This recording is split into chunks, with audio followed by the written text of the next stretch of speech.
Ladies and gentlemen, you're not tuned in to the hottest show in the world. This is Saucy's Conversations. This is episode 9. This show is dedicated to the late great Nipsey Hussle. Ooh. Ooh.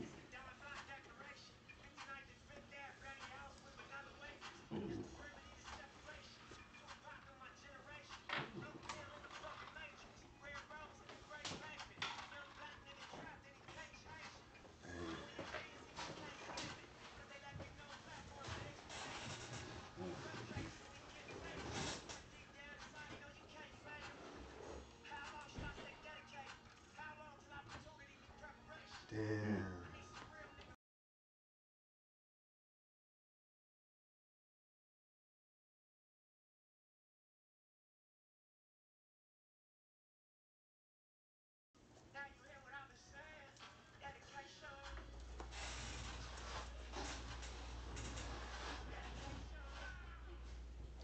Yes, ladies and gentlemen, that was the late great Nipsey Hussle. The show is dedicated to him. Nasty. As you know, Yes. he just passed away. And, it's kind of sad, but you're gonna represent for Nipsey today. R.I.P. Playing for throughout the real. podcast.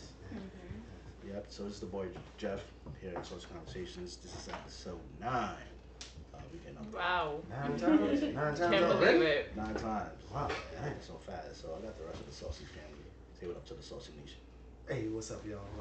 This is Young Thad on the mic again. R.I.P. Nipsey for real. Mhm. Good to be back in the house for episode 9. Hey guys, it's your girl Bernice. It's good to be back with family and RIP Nipsey, like you said as well. Yeah. Yes. And we had a special guest today. Oh. This is what we do on Social Conversations. We celebrate entrepreneurship, Yes. People who are out there grinding, doing their things, Mm-hmm. You know it. supporting the community and everything. So I was introduced to this young lady right here through a mutual friend on Instagram. She's like, yo, Jeff, you need to check her out. She's doing big things out there, and I think she'd be really dope for the podcast. So, ladies and gentlemen, Saucy Nation, we want to welcome to the podcast, Kilsi Rodriguez. Ooh. It sounded like you said Kilsi for a second. I was like, is her name Kilsi? Game of Thrones? No, it's Kilsi. Oh, Kilsi. No, it's cool. It's cool. No, it's because she is a Kilsi. That's what it is. Mean, right? Yeah. Yeah. Mhm. How you doing, sir? I'm pretty well. Thank you so much for inviting Thank you me. for coming. Yeah. Yes, Yeah, thanks drop for a being Saucy here. bomb on that one. This is big Take thing. boom This on is that. very big. It's very big. Yes. So, what's going on? So, tell us what's going on with you. So I'm Kilsi, like you mentioned before, and on Instagram I'm known as the Frozy. Yes. I like that. Interesting. That's And spicy there. Like yeah, that. and it actually means the fro selfie. So it's all about the fro. Fancy. So I consider myself a bilingual content creator because I cater to both English and Spanish speaking followers. Awesome. So I definitely do everything in both English and Spanish. And I'm also an event producer, and I founded the event series called Afros and Rizos. And we're on our 3rd series, and this year we're offering our events to high school students free of charge. So we have 3 high schools that we're working with this year, and the goal is for next year to have more than 3. But the event series is all about inspiring, empowering, and helping others create their own beauty standards, because that's all that I am about. Awesome. That's so awesome. It's all about uplifting people. Yeah, we actually just had our first event 2 days ago, and we had 91 students in the Bronx, so it was very exciting. Oh, wow. Congratulations. Thanks. Take us to the beginning. How you get started? How did I get started? Well, I started La Frozy. It's going to be my 3rd year with La Frozy, which is the page that I do the bilingual content on. And my mom was the one that inspired me to start the page because, she had told me that there weren't people that knew how to do my type of hair. And to me, I was just like, wait, what? No, there is. And I started looking at all the people that I was following and learning from how to do my hair. And I realized that nobody was Latina, that I was learning from how to love and appreciate my hair. And I felt like I needed to represent, especially coming from a Dominican household and from Dominican culture. I knew you were Dominican. I was like, let me get sure. And in the in Dominican culture, the Eurocentric beauty is the standard, right? So it's like the whiter you look, the straighter your hair, the more beautiful you are. And it was very inspiring that my mom was the one that told me to start it, because when I decided to go natural, she was the one that was like, but your hair is bad, and that is such a Spanish mom thing to say. I know, it's gonna look ugly. And like right now she's my biggest fan, biggest supporter. So I decided to launch the page because I wanted to be that Latina that was teaching people about hair, that was making, you know, other Dominican women that had kinky hair, you know, brown skin, that they were beautiful too. And I started the page, and it just really like just went off. And yeah, the following. Thank you. And the following year, after having the page for about a year, I had like over 20,000 followers. And I was like, okay, I can throw my first event, because I noticed that there was something lacking in the curly girl community events. Like they were just kind of more for show than it was to actually teach people things and really inspire you to continue the journey. So I decided to create these events that were inspirational, interactive, and educational at the same time. So we have Inspire stations, we have an Empower panel, we have Create bars, and we just make sure that it's very interactive and that you're learning, and that the principles of inspire, empower, and creating your own beauty standards are in every single corner of the events. And we're in our third year of doing these events, and I'm very excited to continue and see where it takes me next. Wow. She shut me down already. We didn't get started yet. Nowhere but up from there, baby. I love your hair. Thank you. Yeah, it's so cute. I mean, that's the first thing that I noticed coming in. And not because Jeff didn't really give me a full description of like who you are, but I was like, her hair is cool. What does she do? And research that. I know. And that's really that's amazing. That's so inspiring to me, especially from a Latina. You know, I'm half Puerto Rican, half I was gonna say Dominican. My boyfriend's Dominican, half Puerto Rican, half Honduran. So we have, it's similar, but it's also like, you know, more from the Caribbean side. My mom, where like it was the same thing. Like she didn't stress too much about, oh, your hair needs to be tamed. It's more like your hair needs to be healthy, and you need to not apply heat too much. But when I did it, and when I try to go natural, like today, it's like, what are you doing? You're like a cave woman. Do something about it. So that's really dope. Thank you. It's really dope. I commend you. I mean, because I'm stoked about it, because you know, I know you know, hair and all that is big in the black community. Yes. I'm not Latina, you know, I'm all black. But, you know, I have mixed race kids, you know, not mixed race kids, but I have kids with kinky hair. Yeah. And I know that you know, it's been a challenge, you know, with, you know, all of the things that's out there, you know, in the media with, you know, straight hair, and you know that's good hair and all that. You know, there's no such thing as good hair. There isn't. You know, there's such thing as, you know, self-confidence and all that. And so, you know, I really applaud you out there doing that type of thing, and I think that the black community could really take, you know, start listening up, and, you know, hopefully they'll get a chance to attend some of your things and bring some of those little girls, because it's mostly girls. Yes. You know, that need that self-assurance about their hair and all that. I know the weave industry is huge, you know, people making a lot of money and all that, but all natural is, you know, where it is, and we need to make sure that all our young girls are out there knowing that what they have, they can work with, and they can be beautiful in that, and what they have naturally. You know? Yeah, I agree. And you know, it's letting people not to, you know, that God don't make no mistakes. Right. So, you know, God gave you kinky hair for a reason. For a reason. It's a blessing. Yeah, absolutely. So, don't listen to what society tell you that, you know, your hair is ugly if it curls a little bit or something like that. You know, what you're teaching is self-beauty.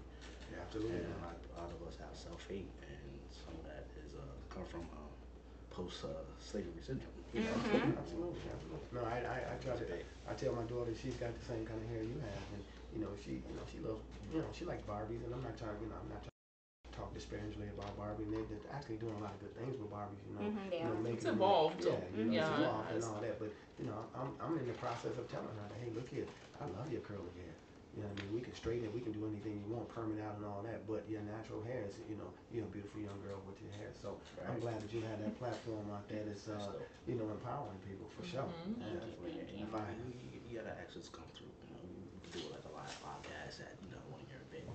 Oh. That's just part three. Absolutely. You know? We do have Definitely 3 got- more to go, so. Definitely. So what's next? What's next? What are your goals? So my goals, well, right now for this year is to finish out the events that we have.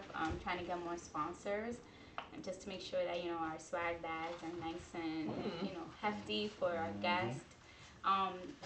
The summer event that we're throwing in July is the biggest. Like last year, I had about 250 people attend.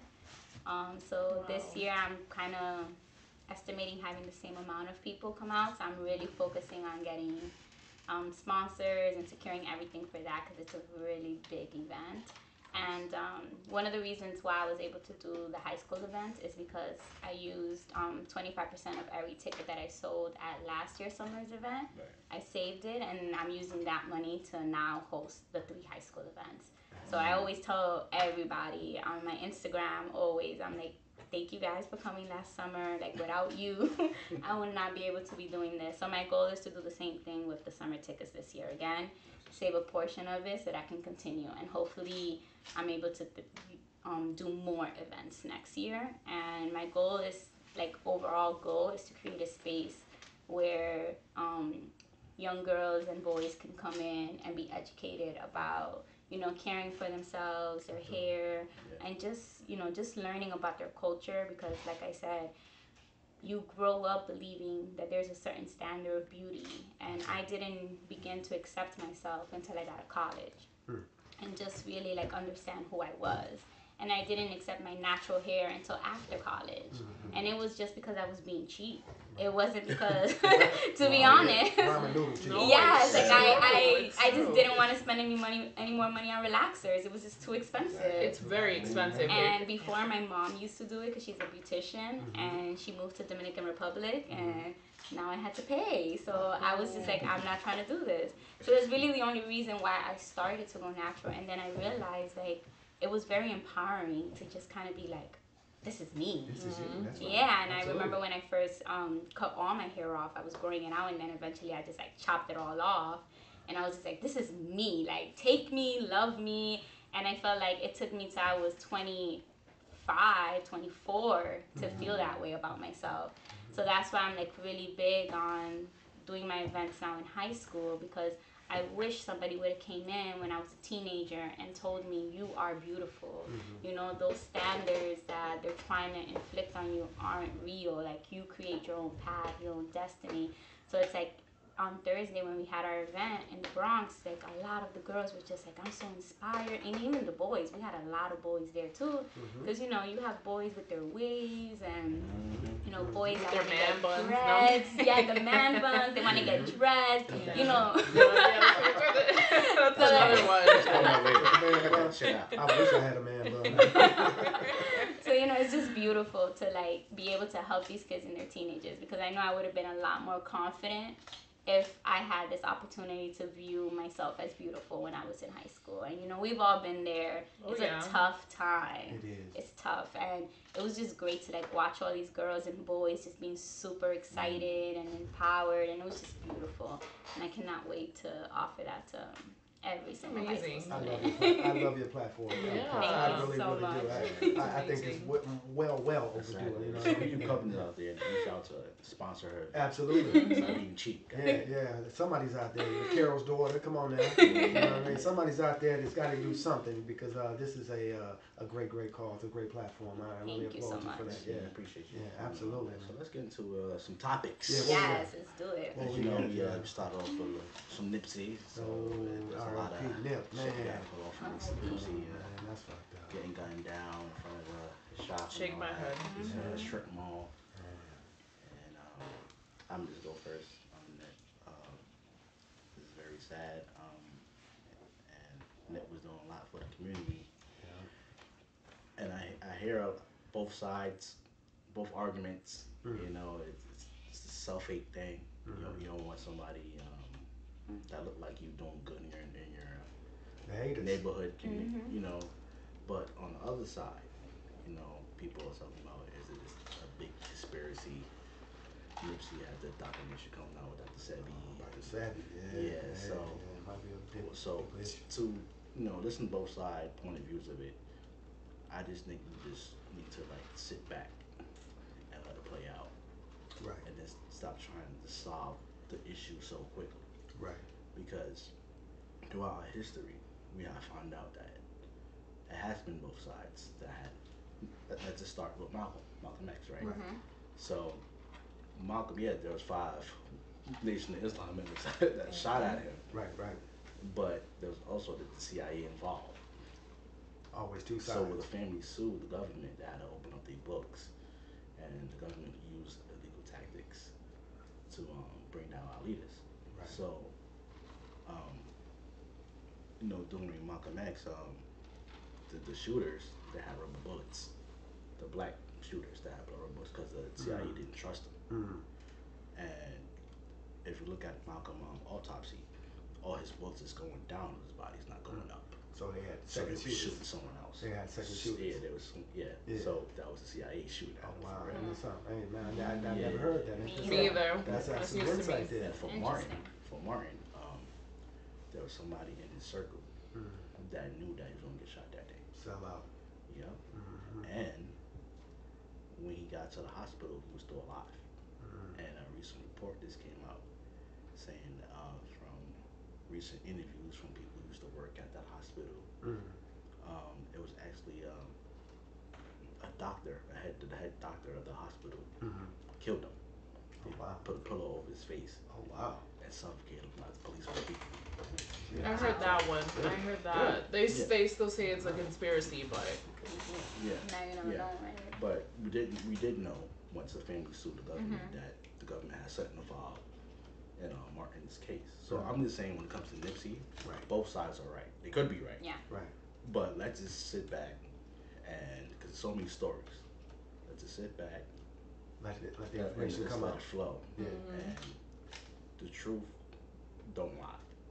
That's true. You know, That's true. like you don't have to defend the truth. The truth defends itself. Absolutely. So once the truth come out, that's when everybody, should, this is what actually happened to Nipsey. Right. Instead of just giving theories and scenarios. Like, Conspiracy yeah, theories yeah, and all that. yeah. Yeah. Just, I'm just saying, just wait. I got you. I got you. I feel you. time has a way of it revealing itself. So we'll be hearing more about that really soon, fortunately. But Absolutely. Yeah, I mean, for me, man, Nipsey, I'm a hip hop fan. You know what I mean? I think I call myself a level 1 fan. I don't know all the connections from, Rappers Delight and all that shit up until Nipsey. I don't know all that, but I do know good hip hop, and I didn't really start listening to Nipsey until actually, I'm gonna be quite honest, after his death. One of my boys over at the MBPA, KC, I hope you're listening, brother. He put me on the Nipsey years ago, man. He was on him, and he just said the brother was like a lyrical genius, and was really like giving back to the community and all that. And so, I was on some other cats. I was on Irk. If anybody out there in LA know Irk the Jerk, Irk the Jerk. He spit mad shit too. So, but anyway, man, as I got the album and started listening to Nipsey, Victory Lap. I mean, this brother was deep, man. I mean, he was talking like real shit. Real life things. He was like really, really in the game, and so. It's a shame that he lost his life like that, Haters, whether or not it's a conspiracy or not, it's a damn shame because the brother was talented. He was doing a lot for the community, and I think he had a long ass way to go. And, I don't get too charged up over things, but I'm pissed that he gone, man. For nothing else, for no other reason than being a fan. I mean, damn, I couldn't wait for the next shoe to drop. This brother could spit, man, and he spit real shit. See what I'm saying? So, anyway, that said, R.I.P. Nip, and I'm glad he left us with what he have. I'm gonna go and get everything he got and play. I'm gonna play the shit twice, man. So it's just a damn shame, that brothers and gotta be black on black crime again, and so it's just a damn shame. So let the conspiracy theories play themselves out, but R.I.P. for real, Nip. I'm not gonna lie either. I knew about him because of the whole Grammys and because I follow his, widow girlfriend, Lauren London, because I'm a fan of hers. So, but I never really heard his actual music. So that kind of sucked. I was like, damn, I wish, I was more of a fan, but at the same time it just sucks. Like just in general. Lost a Like life. he looked like a very genuinely good soul. Um and that's just I don't know. It just that was kind of a shock even though I wasn't a fan, but it's I know with all these conspiracies that they're saying, but I truly do feel like it was just the gunman. It was the hater. They're saying that he was an old friend. I have a feeling that that was the truth. Yeah. He's a That's rapper. fire. Yeah, that's fire. So He looked like he had. I saw his mugshot. He looked so full of hate, and I'm just like, I don't. I'm sorry. I just think he was just a hater. He had nothing else going for him, and he thought like, why him and not me? Whatever. Mentally Just loves unfortunate. company. Yeah, It does. exactly. And I agree with you. I wasn't a fan. I didn't really know about him too much. And one of the reasons why it's impacted me is because my day job is being a teacher, and I teach high school students. Oh, nice. They know. And They know who he is. yeah, they know who it is, Yep. who he is, and Or who he was. was, and what he represented. And I think for them, it's the biggest impact. And a lot of them, are second guessing a lot of things because here was this rapper who was giving back to the community, who was doing great things, and his life was taken. And for a lot of them, it's really affected them, really impacted them. And recently, I had a conversation with my boyfriend about it because he's had boys and like in his family and his friends that are a bit younger than him that have came up to him, and they were really concerned because he's in the world, he's trying to do things for the community and trying to better the lives of high school students as well. Right. And they were coming up to him and they were like, what if you get successful and then they take you out? And they were really concerned for his life and because of what he's doing for the community. So I think it's just really affected our youth. Absolutely. And it's just heartbreaking, especially because I didn't really know who he was, that someone has such impact. It would lead younger people to think that someone in their life who's doing well and is trying to give back to the community, that their life can also be taken because of what happened to him. Absolutely. So that's where I stand, where it's like, this is why it's impactful, because we have our youth going around kind of feeling a little bit defeated. And that's just heartbreaking. Absolutely. Defeated is a good word. Mm-hmm. Yeah, I don't. If that's what I'm gonna do, I don't even want to try. Is what it is. Yeah, So, exactly. What I mean? That's like the attitude really that a lot of fucked up. them are showing. It's just like, well, he was doing well. He was doing what you're supposed to do. He was making the money, but also giving the money and all these things, and his life was taken. So it's like, what do we do? Right. Fucking lullaby makes me fucked up. Shout out to Lauren London and her family. The mother's very strong. Yeah. She began Oh, she's such a strong spirit. Like, dope, aspiring words crazy. on Instagram. Now I know where he gets it from. Brother strong and everything. Shout out to the Nation of Islam out there in LA, the LA mosques out there. There's showing that a lot of love. They actually working on certain projects. So shout out to Farrakhan and Ben X and all them boys over there on the West Coast. So we're gonna transition to religion. Crazy. So Actually, it is wrong. speaking on death, and when it comes to death, religion is a big part of it. True. And people have a lot of beliefs, and we're not having a debate on what's right and what's wrong. Right. I just want to get everybody point of view on religion and what they actually believe. Go really deep. Go ahead. I'll go. I'm It's deep. It's about to get deep. Yeah. I'll go, man. I'm not a real big religious person. I believe. You know what I mean? What do I believe in? I don't know. I believe in a higher source. But I think religion, man, has caused a lot of fucking death and destruction. I mean, everything, every war. You look in the Middle East. You know what I mean? And religion has been so divisive. I mean, it just really has. For me, what I say is worship the God, the Lord, the Allah, the person that you want to worship. That's all I say, man. I mean, you know what I mean? As long as your, beliefs don't infringe on mine, you know what I mean? I'm good with it. I don't care about it. I don't care what you do. You know what I mean? So, hey, man, look here. again, you know, it doesn't matter to me who you worship. You know, I'm believing, you know, uplifting man, uplifting your neighbor. Treating, you know, elderly and kids with respect. You know, just doing the right thing. But as far as like, you know, hating you because you pray to Buddha or to Allah or to somebody like that, I don't really give a fuck about that. Right. Because ain't nobody been there and came back and been able to tell about it. Mm-hmm. You know what I'm saying? So I'm not gonna go as far as saying that none of that shit exists. Now, I'm not an atheist or anything like that, but ain't nobody been there to come back to say that there's one person or one group of people up there that's like running shit. So pray to who you want to and give respect to everybody and let everybody just do their own thing. Facts. Religion to me it was instilled in me since I was like in my mom's womb. I have parents that are in the ministry. They're both pastors. It was spoon fed to me my whole life. The whole heaven and hell, you know, belief.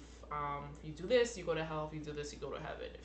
And maybe not even so, because in the Bible it says like some people have a coveted space in the book of life. But anyway, that's another topic. That's another podcast. From my experience, to just keep it as simple as possible, is I grew up with all these beliefs and I had to like reprogram myself and like retrain myself and find myself. And I just see it as like, I do believe in God, I do believe in a higher power, I do believe in energies, and I also believe in astrology, but I'm not religious at all. Like, I completely took myself out of the matrix with that, and I don't think I have a religion with God. I think I have more of a relationship with God. I like that more than religion. I like that. Yeah, it's as simple as that. Yeah. I would say for me, I'm a believer. I believe that, there is a God, there is a higher energy, a higher power. I believe in science. There's so many things that you can say. When it comes to religion, it's just another institution to me, I feel like. And it has caused a lot of war, a lot of tension, and it makes you kind of question. I grew up very religious as well. Went to Sunday Mass, went to Saturday school, have all my sacraments, Catholic is very strict on the things that you have to do. And, I did everything. And I think it was 1 year I felt, I got into like a confrontation with the priest because I felt like he was trying to take the money from, they had messed up, and I felt like he was trying to take the money. Whoa, that's where my mind went to. It started to be like that, yeah. You go to Catholic church, though. I ain't cut it out. For real, yeah, they're gonna cut that shit out. I'm sorry. Go ahead, Kilsi. No, yeah, but like, but I felt like he was trying to take money from the parents, and the parents, they would do anything for the church, and I kind of saw that, and I was maybe 12, 13 years old. I definitely was still in middle school, and I went up to him and I was like, this is not right, you shouldn't do that, you shouldn't charge the parents again, like this was the church's mistake.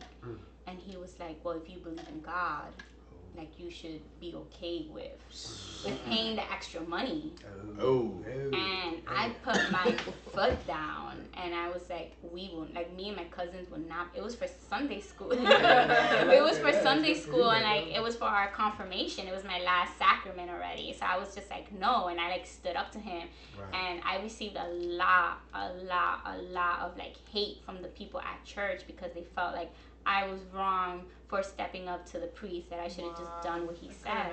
So I kind of just like did my last sacrament, I got my confirmation, and then I never ever returned back to church since then. Good for you. And like I just feel like I believe in God, and I went to India a couple of summers ago, and I studied religion, and I studied all different types of religion, and I felt like, we all believe in God, and we all are trying to like, be the best version of ourselves. But like, why is it dividing so many people? Absolutely. And like causing all these negative things to happen because, well, you believe in Allah, you believe in God, and you believe in this, and then we should fight, and it just goes against everything that it's supposed to stand for. Absolutely. So that's why for me it's like I believe in God, and I believe in energies, I believe in the universe, kind of giving us a pathway to life and things like that. But at the same time, like I'm not with the institution of religion, and I wish that people wouldn't use religion to divide. And if we didn't use the religion to divide, we would just be so much better as a society, because it does provide a space for faith. So I do acknowledge that, it does provide a space for faith, for people that feel lost, for people that need a family, but it's been used to also divide. So I just think that's where I stand with that. Sound like a religious shakedown. Yeah, but I totally feel you on that, though. It has. For me, those who know me know I grew up in church. My father was a pastor of his own church. Grew up Baptist and all that good stuff. Chicken plates, fish plates, and building funds and all that good stuff. But Sunday school. Like Renise touched on, spoon fed. And that's a very key word, spoon fed, because they teach you what they want you to know. And what they're teaching you, actually they will talk about somebody else, but it's not fully the truth. Right. And for me, finding out the truth is actually, you have to read the Bible for yourself. Yes. Right. Self-interpretive. I'm just talking about just Christianity and just in general, Judaism and everything. Because it's all connected. Because everybody's praying to the same God. It's what's surrounded it that makes it a little different. Okay. Or what you have to do to please God and your relationship with God and all that. Right. Touching on that, I grew up Baptist, but there are Israelites in my family. So my father tried to keep me away from the Israelites and the family. I'm trying to figure out, like, why you trying to keep me away from them? Right. So me being rebellious as a teenager, trying to get away from church and the streets and all that stuff and dealing with certain people, it made me take the Bible and read for itself. And the Bible is all about nationality. It's not religion. Okay. Everything is promised to the Israelites, but the question is, who are the Israelites? Right. And when you do your research on the Israelites, not to get really deep into it. Get deep. Not to get really deep into it. We're ready. Preach. There's a prophecy in the book of Deuteronomy, right?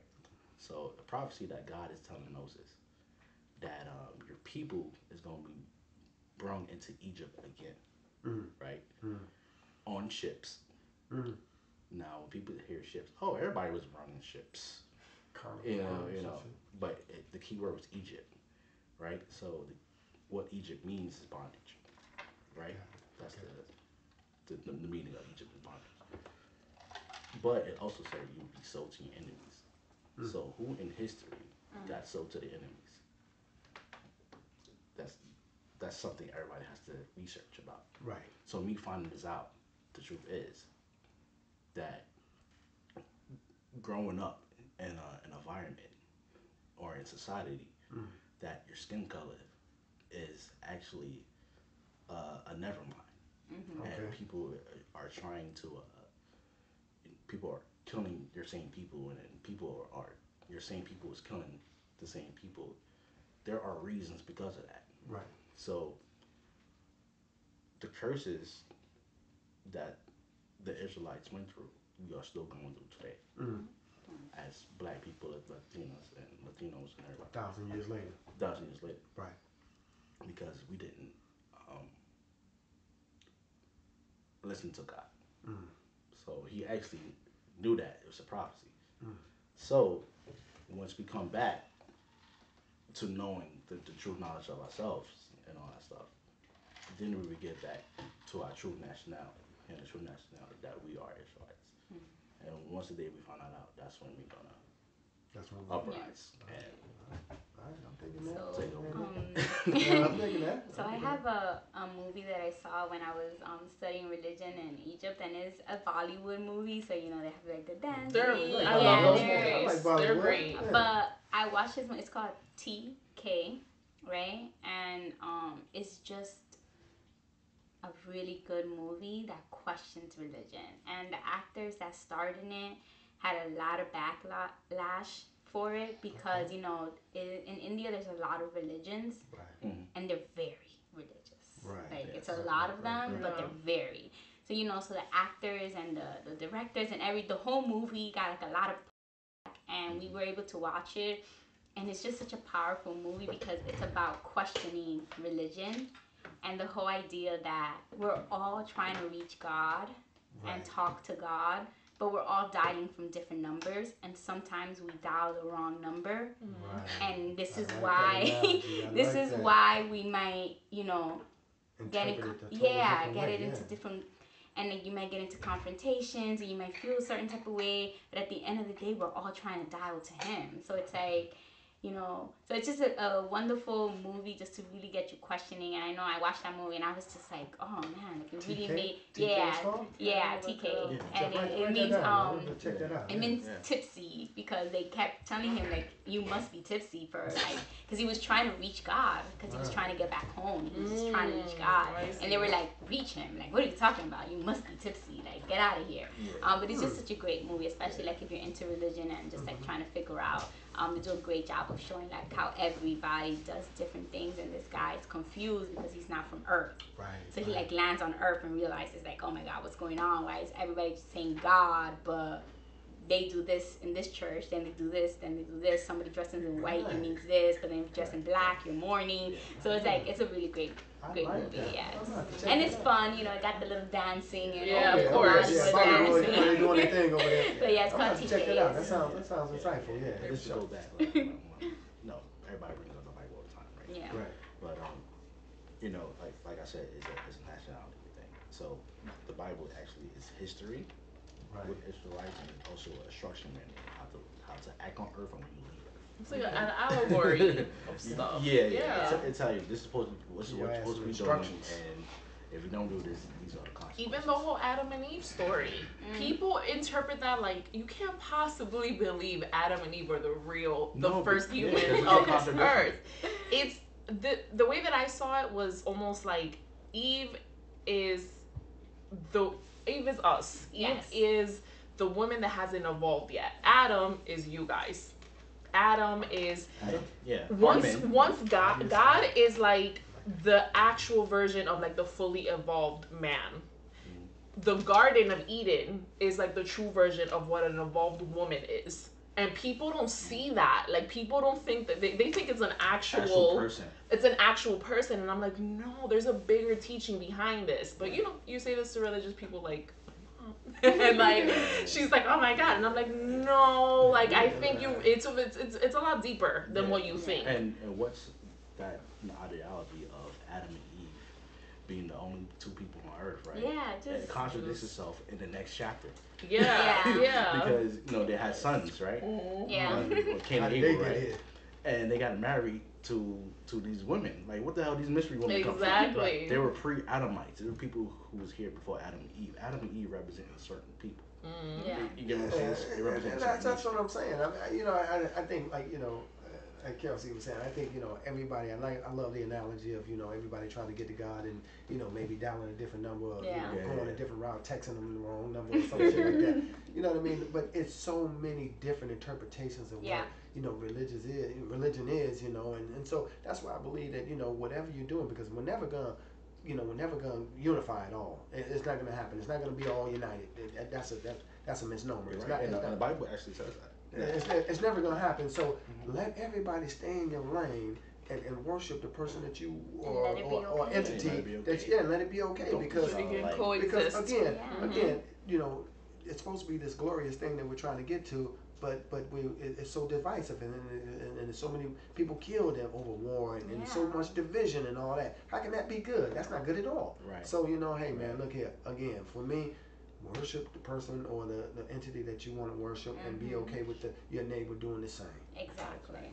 And speaking of God, and I think we all pray to God when it comes to the next person. Trump. Oh God. I knew this is where this was going. That's a Mueller report. Oh God. And said that he wasn't no collusion, right? He had nothing to do with the Russians. But he did have crazy people around him. That actually did. Yes. That's actually been indicted. That actually been indicted. Been indicted. Went to jail. You see what I'm saying? Yeah. It makes you kind of.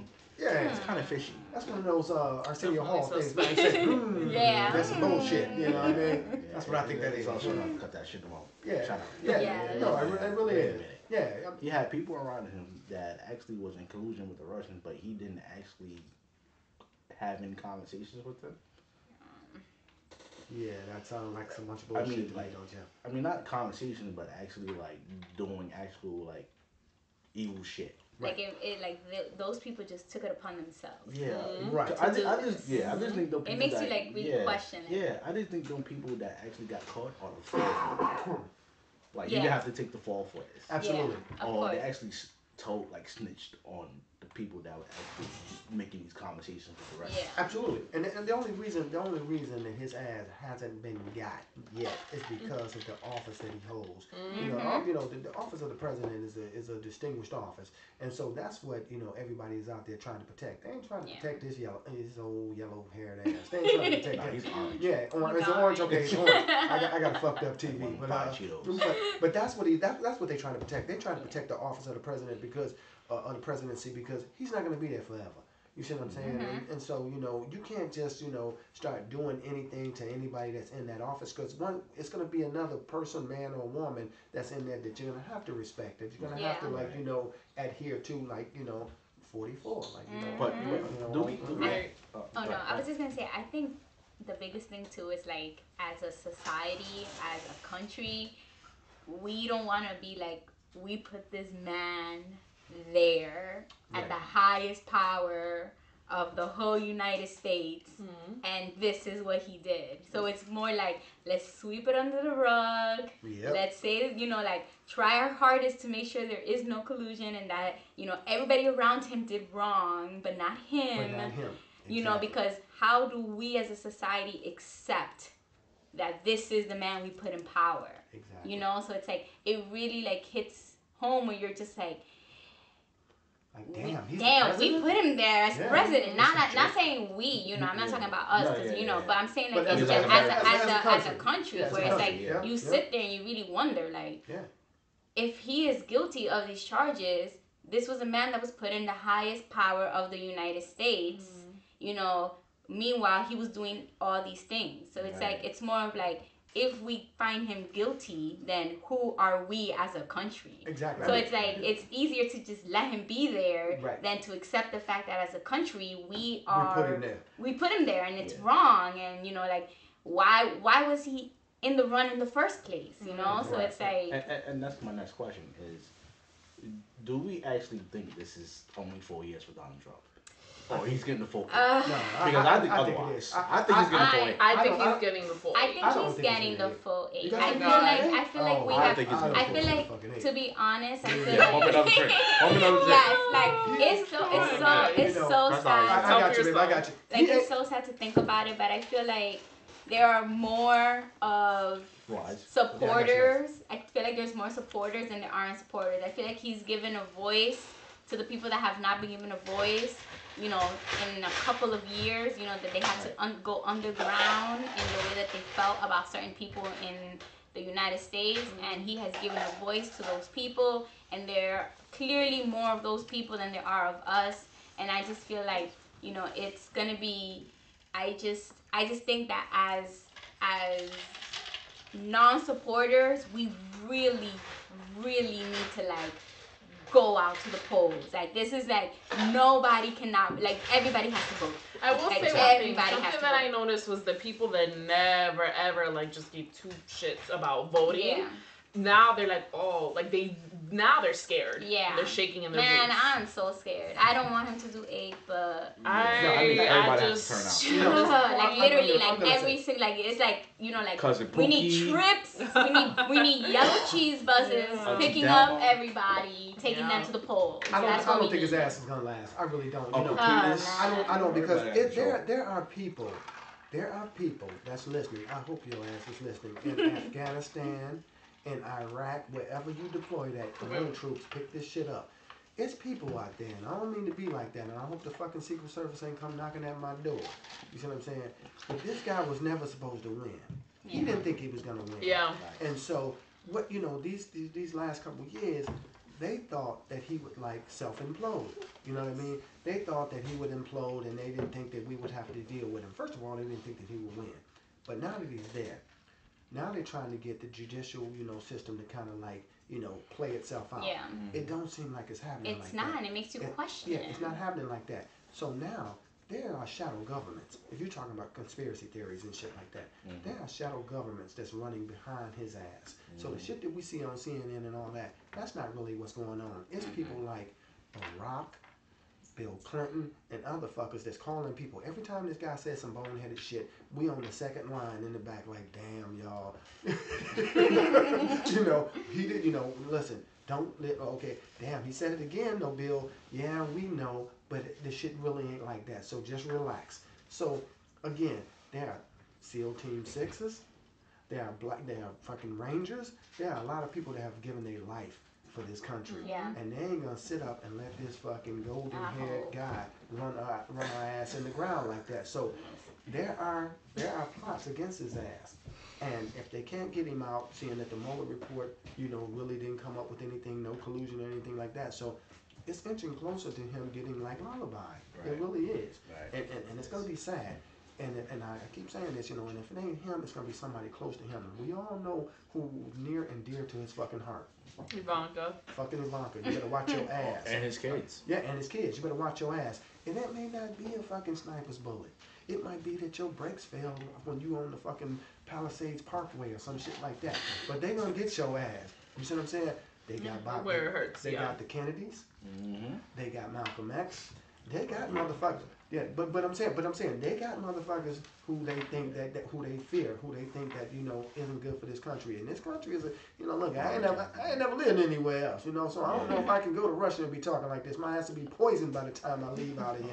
You see what I'm saying? So I think the plots and the executions to get his ass out of office has been moved up. I really do. And Trump, if you're listening, you better watch your ass. Eat all them Big Macs and shit like that. You know what I mean? Oh my God! You gonna really get some special. You gonna get some special sauce on your shit. You know what I'm saying? So watch your ass. That's like the official warning, man. Seriously, you know. It's just like he's given like the platform for like the undercover racists to be like vocally racist, and it's just like it's just really disheartening to like you think you live in a country that has like kind of past this, kind of not, it's not fully, but at least like kind of, and then here comes Trump and he's been in presidency and you're like, oh, it's not even kind of. No, not even kind of. Not even kind of. And it's like it's just like what kind of world are we, like we're back to before the civil rights movements. Like this is what it like the idea like bringing out into the world. It's like that's like the mentality. And like I was watching some documentaries and about the during that time, and it was just like the things that they were saying, right? And it's just so similar. Absolutely. And it's like, have we evolved, or like did just people go into the closet and like waited until it was their time to come back out again, versus like really trying to accept and integrate us into society and like really become a nation, versus like, okay, we'll wait for our time. And I feel like this is what this presidency has done, is given those people that have been waiting for their time, instead of just integrating and accepting and trying to build a stronger nation, it's given them their time to kind of come out and be like, well, this is how I felt all along, and now I have a platform. Hell yeah, Kilsi, that's exactly it. That's exactly it. Yep, that's it. That's it. They did. They went in the closet, and like you said, this is their time. They feel that they can voice, all the hatred and it's okay. Our president does it. Why okay. not us? Yeah, exactly. I wasn't surprised at all when everything. Crazy. I was like, this is okay.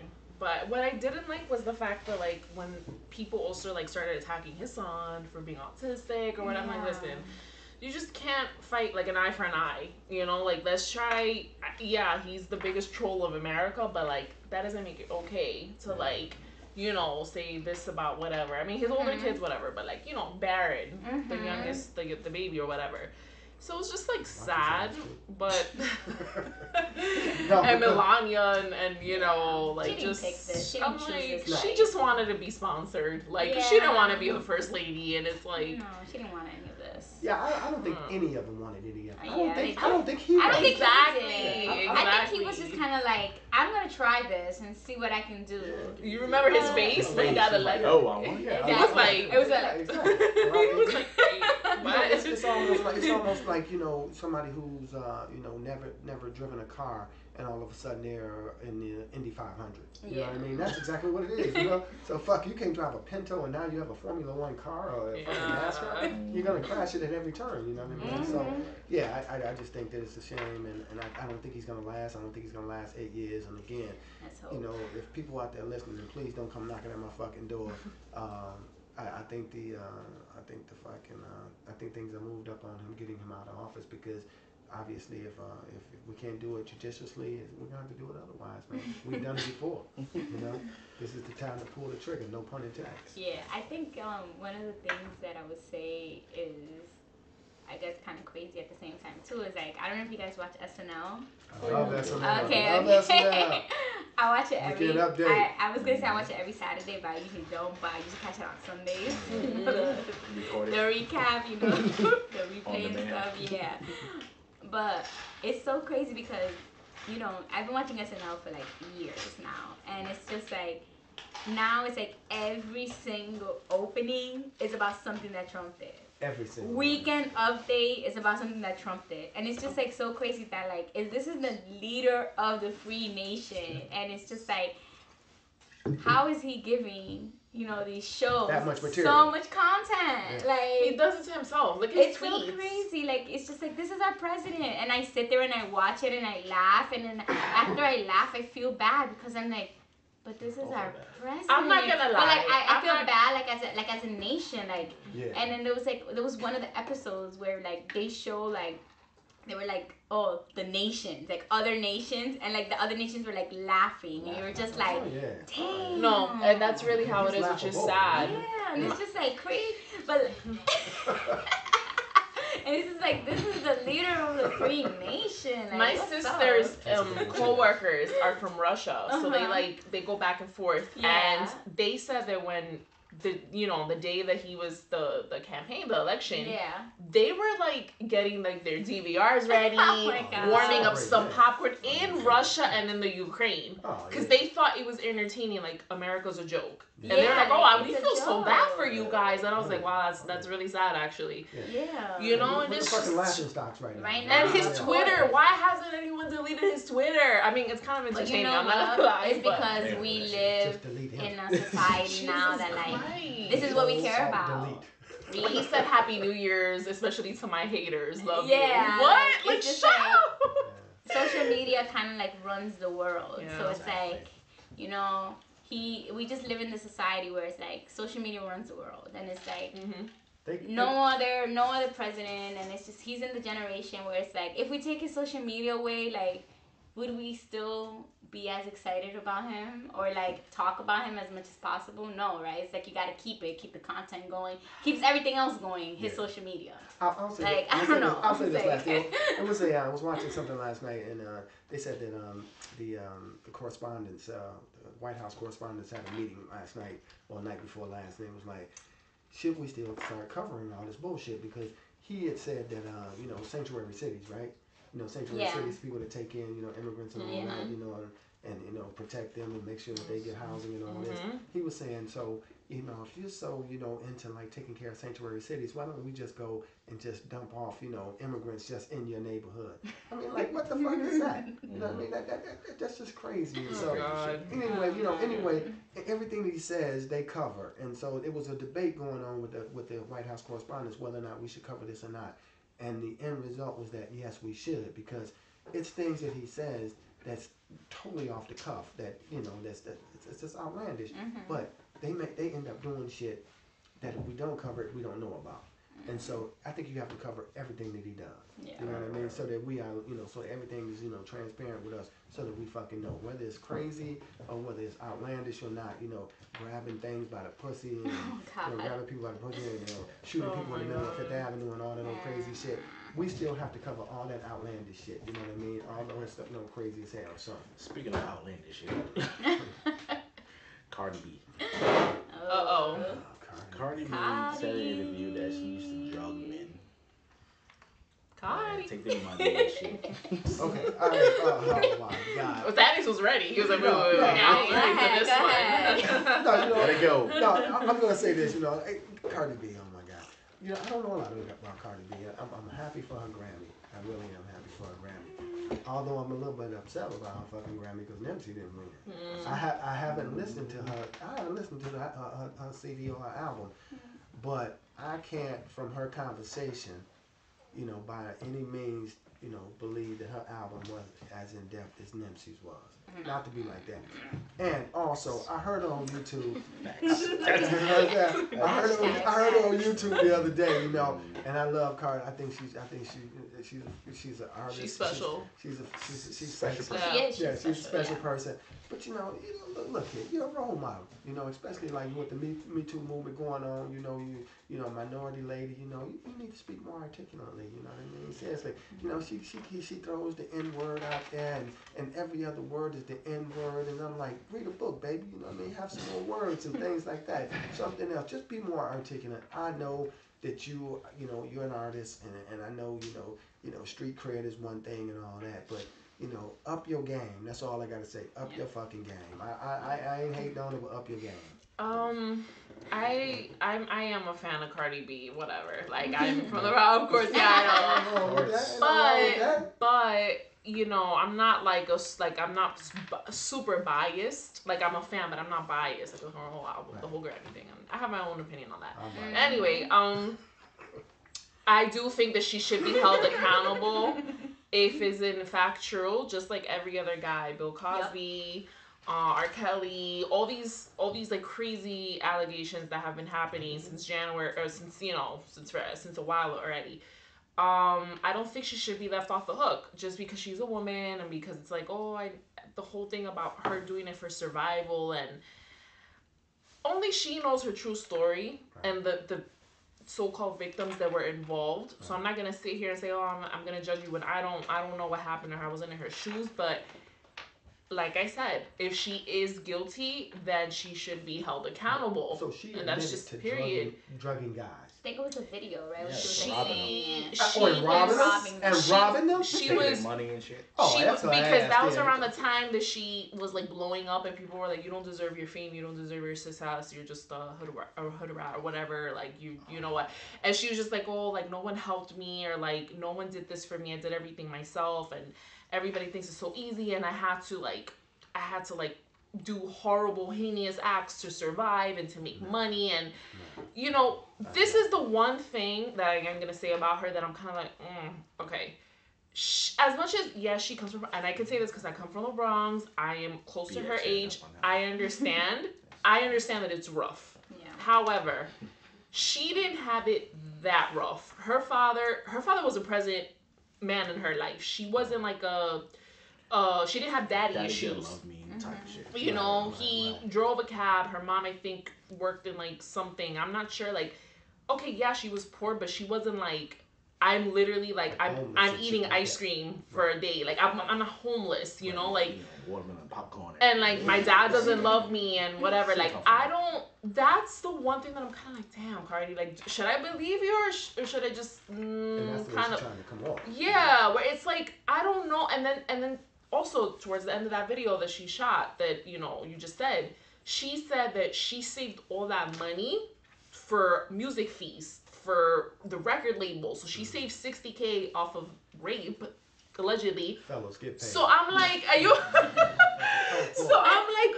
Was this to survive? Was this to eat and to have a place over your, a roof over your head, or was this because you just wanted to make it? You just wanted to use other people's money to propel your own music career? I don't give a fuck if I went to the movie with her. If she drugged me with some fucking M&Ms or something like that. And that's jive. that's all I can say about that. I hope it's not true, but yeah, I think for me, I everybody that knows me and has like had a conversation with me knew that I was like not a Cardi B fan at all, because I just, you know, I'm a high school teacher and I want my students to look up to people that are going to like progress them, right? So I always Drop a saucy bomb. so I always felt like Cardi B just didn't really like present herself correctly, right? And then, you know, like I used to have arguments, like full blown arguments, you know, like just, you know, like all things Cardi B. And then, you know, like I listened to her album and I really liked her album. I thought it was good. I didn't think it was a Grammy worthy. But I thought it was good, not great. It was good for a first album. Yeah, it was listenable. Like you could listen to it. Yeah, it was a good album. It was good. It was good. It wasn't great. I was like, okay, this is a great stepping stone for her. Exactly. You know, and because I liked the album, then I started to like look more into her, because what my friends kept arguing, especially my friends from the Bronx, was like, it's more like her story that they love. Yeah. Her story. The fact that, you know, she went from high school, became a stripper, and like really like worked really hard and was just like unapologetically herself. And like that's what they love about her. That like she didn't care who was looking, who was doing what. Even when she was on Love and Hip Hop, like she was just Cardi. And like they fell in love with her personality, so they would like kind of, they stand for her. They stand. Yeah, that's how they'll do anything for her. Realness. Yeah, it's just that they fell in love with her story. Like here's this like, you know, Bronx girl who was poor, you know, because poor as in like living, you know, you know, she was in public housing and all this stuff, you know, like the story, and then she came into becoming what she is now. So like they love her. Yeah, you know, they love her story. So you know, I stopped being so like against it, because I would also feel the same way about like, well, listen to the way she talks. Like it's just like so inappropriate. You know, it's like why does she have to say the N-word? Why does she have to curse that much, right? But you know, I started like actually listening to the stuff that she was saying, and I feel like as a non-Cardi B fan, I kind of became a Cardi B fan, because I just felt like she, you know, she really had great things to say, and I feel like a lot of people were judging her based off the way she was saying it. And then it made me kind of realize more of like, okay, that hate on yourself type of mentality. And it's like, why does she have to sound white in order for us to think she's educated? She's talking like, there was moments where like Cardi B has made very great points about politics and what we should be doing and education and all this stuff. But you know, because she sounds a certain way, we right away dismiss her as being ignorant. So you know, I kind of changed my whole mentality towards Cardi B, because I didn't want to be that person that's like, you know, like, this is how our students speak too, this is how the youth speaks too, and it's like, here she's not really doing negative, you know, this is before, then we'll get to that, but she's not really doing negative things. She's showing them like, here's a Bronx girl that can make it. You can make it too. You could still be like, you could still talk like this. You could still be empowered. And for the most part, she's owned her own struggle and her faults. She's never like, you know, she's always like, this is how I talk. I'm not trying to be a role model. I don't regret like, being a stripper. You know, I don't regret. You know, but she is. Yes, that's why I disagree with her there. That's why I disagree. So you know, like I became. I became a Cardi B fan. Right. And then this whole thing comes out about her doing this to guys. And it's just like, damn, Cardi, I was rooting for you, because you were really showing us, like showing, you know, people that like, it's okay to be 100% you. Some people might not agree with what you means, but like Cardi B was being true to herself and who she was, the way she talked, the way she grew up. She was not ashamed of it. And I thought it was really, I thought she was on the road to really being empowering. And like really like, like really like having a platform that she could change lives. And she offered this up on her own. Yeah, and then it's like, here is like, you go and you do this thing, and it's like, it like made me become not a fan anymore. And I went from being not a fan to being a fan, and literally watching all her videos, all her interviews, and like really trying to understand like, who is Cardi B and why are people obsessed with her? And then I understood. Because she was so unapologetically herself. And I thought it was wonderful, you know, because she's different. She's different.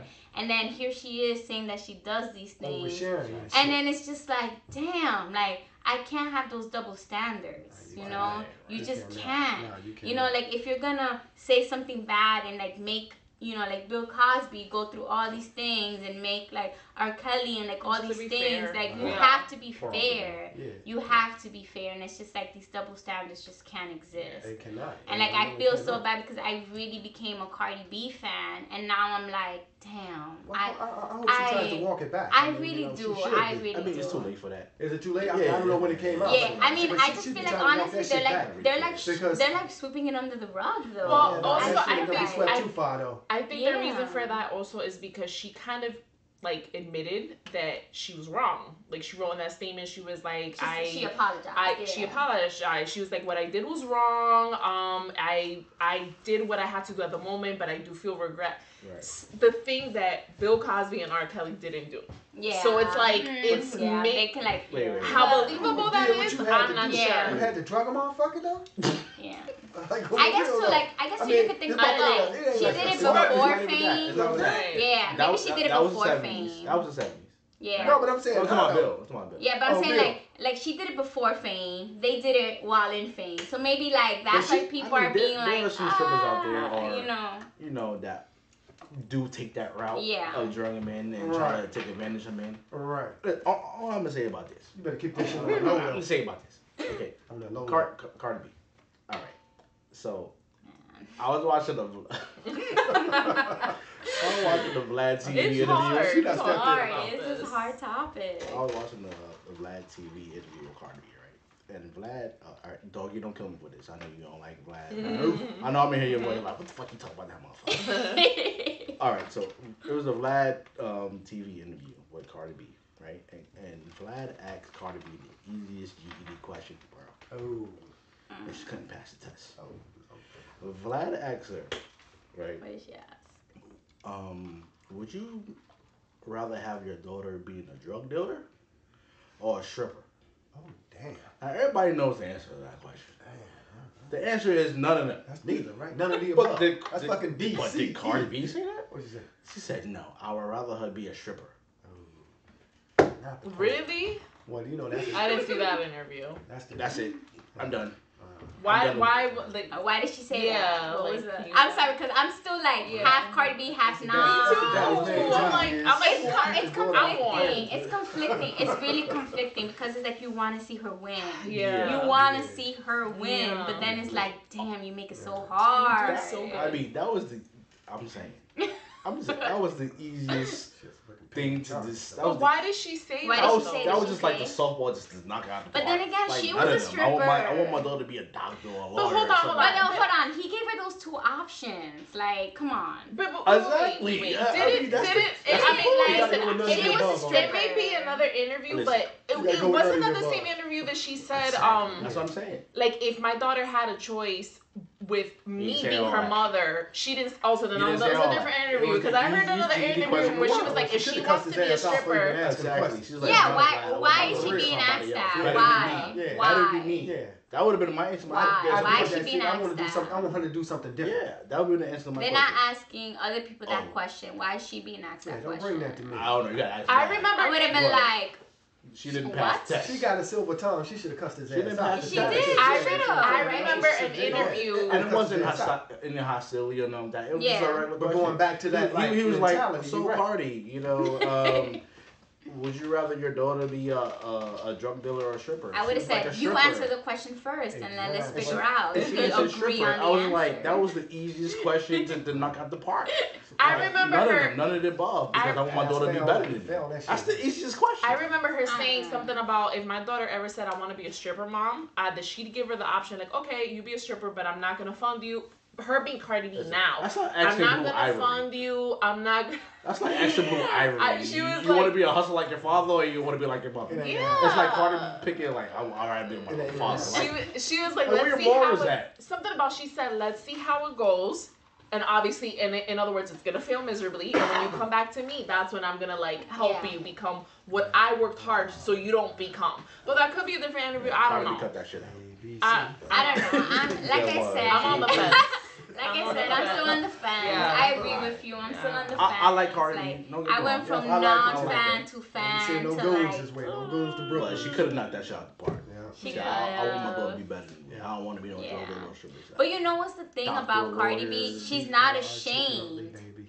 She's not ashamed That's of the being a thing. stripper. That's the thing. She's not ashamed of being a stripper. So that's why she could have Shooting answered. I think That's why she could have answered the question like that because she is not ashamed of being a stripper. honestly, I think So it's she's a like- true Don't feminist. entertain me. Yeah, like I she's like think she's she's a not feminist. ashamed. She's Right. not ashamed. So like so to her she was like, if my daughter wants to be a stripper, let her be a stripper. Honestly, she really is a true feminist. She never I said just it, but don't she's like the think- feminist in the purest form. Yeah, I just don't think She she really is. sees anything wrong with being a stripper. Not saying that, you know, like we have to agree with her, but I just really think she's not ashamed of being a stripper. But that was- And wait, she wait. felt empowered. She felt empowered being The a funny stripper. shit about the whole Ah. interview of Vlad TV, I was rooting for Cardi. I was like, oh, she got this. I feel like we're Knock it out always the rooting park, for Cardi. her. You got this question. Just knock it out the park. He's like, a stripper. I was like, oh. You know what? Y'all, But you know what? We gotta Like, get on. you We kidding gotta me? get. We gotta get home here to clear this up. Like, you kidding Carly, me? if you're listening, you need to come over here and clear this shit. Exactly. Vlad. Redeem yourself. I need to Come go on, over baby. here. Come All on. right, sorry. Oh Somebody clear this shit gosh. All right. Yeah. All right, let's go. All right, moving on, moving on. All right, so we got a new segment for Saucy Conversations. What we got? It's called Truth and Lies. Oh, shit. So everybody has two truths about themselves and two lies about themselves that they, you know, wrote down before the show, and That's 4 we lies. have to guess what is true and what is a lie. Now, if somebody is telling the truth and we all guess a lie, Oh. whoever guesses a lie has to take a shot. It's the opposite. Okay. So who want to go first? I don't know. I ain't going. I'm gonna go first. Okay, All I'm right, going first. do I'm gonna it. go first. I think it should be called 4 lies. man. Okay. All right. So What you got, All Jack? right. Here it is. At the age of 16, I was in a rap group, and we got a record deal offer on the table Ooh. for $45,000 Ooh. from Sony. Damn. Okay. So True or false? I don't know what you think. What you think, Nick? False. False. That You know what, man? I'm gonna say, at that time, 16, I'm doing the math here. I'm gonna say it's true, man. I'm gonna say I think y'all had something going on and had some lyrics and shit. I'm gonna say that's true. I'm gonna go with truth. who said false? Me. Get take a shot. So y'all had that on. Yeah. Y'all had that on. Damn, y'all had wow. I was gonna Good. write Okay. that. I'm only saying this because I remember you telling me that you were very integrated in church. So I'm like, how did your Oh. dad let you be a rapper? See, So that's- This is when he Rebellious rebelled. That's When what he drove him rebelled. to He that said label. he rebelled. You're Oh, right. Yeah, church. so I'm gonna get a quick backstory. So I was in a rap group, right? And I'm gonna take a shot anyway. We were supposed to be the next Wu-Tang. Oh shit. There's about Okay. 8 of 16 us. chambers. It was about Damn. Yeah. Sheesh. So we had a deal that was Not on the even table a for 45 rap group. for some Orchestra. reason. We didn't take the deal. Why? You never told me this. Because we broke up 2 weeks before we were supposed to sign the deal. Oh, It's 8 come of you guys. on. That's a lot. It was 8 of us. Yeah. Damn. Yeah. It was 8 of us. It's like a home marching band. That's sad. That's sad. Oh, no, that's crazy. I like that. Oh, Okay. You want to go next? See, what you got? What you got over there? Mhm. You one of those good Game of Thrones lines. Okay, You're let's so see. invested. Yeah, he's hooked. He's hooked. I'm hooked. He's hooked. And somebody in the head with a rock or something. Okay. I have been to 20 countries in the past maybe 8 years. That was a long maybe. Yeah. Oh, man. That was a long maybe. So I've been to 20 countries in the past 18 years, and I've been to almost every continent besides Africa. Oh, shit. Oh. I'm gonna say that's true. Yeah, I'm gonna say that shit is true too. Oh no. I'm gonna say it's true because I know that you have been trying to find yourself. And when you're trying to find yourself, your ass will stretch out. You know, fuck the Bronx, fuck the 5 boroughs. Your ass getting out there. You know, fucking Lewis and Clark type. You know, so I'm going to say that's true. What do you think, V? What you got? I'm gonna say it's false, just because I want to give one false. 2 for 1 false. What do you think? So the answer is true. Oh, Yes. I told you. I'm just gonna take a shot. That's you. Another shot. Find Another yourself. shot. Your ass will. It was hard to believe that you haven't gone to Africa because there's so many African countries. I know I have not been to Africa yet. That is on my list. Is it a trick question? Because you fly over Africa, to get to No, India. I haven't. Like my goal is the only place I haven't visited at least one country in. So I need to go to Africa. I need to go to Africa. Me too. Yeah. Me too. Right. Motherland.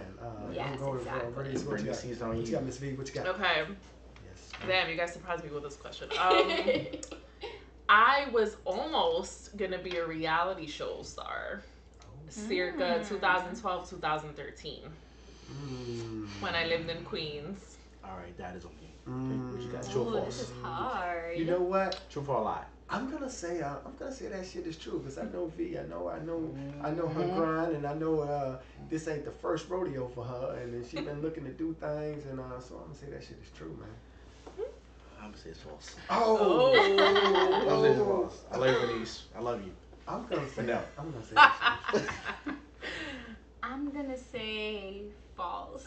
Hey, show my teeth. All right. So what is Both it? of you gotta take a shot. Oh my god. Already? What about that? All right, give us a backstory on that. Yeah. I don't want to give too much details because the girl that was behind it is not so nice person, and she wanted to press Is there any charges. more in the bottle over there? But I was supposed to be in a reality show based in New York, basically based around law enforcement. Like whether you were a law enforcement officer or you were in a relationship with one. And the opportunity kind of presented itself, but she kind of she had like a lot of legal ties to it.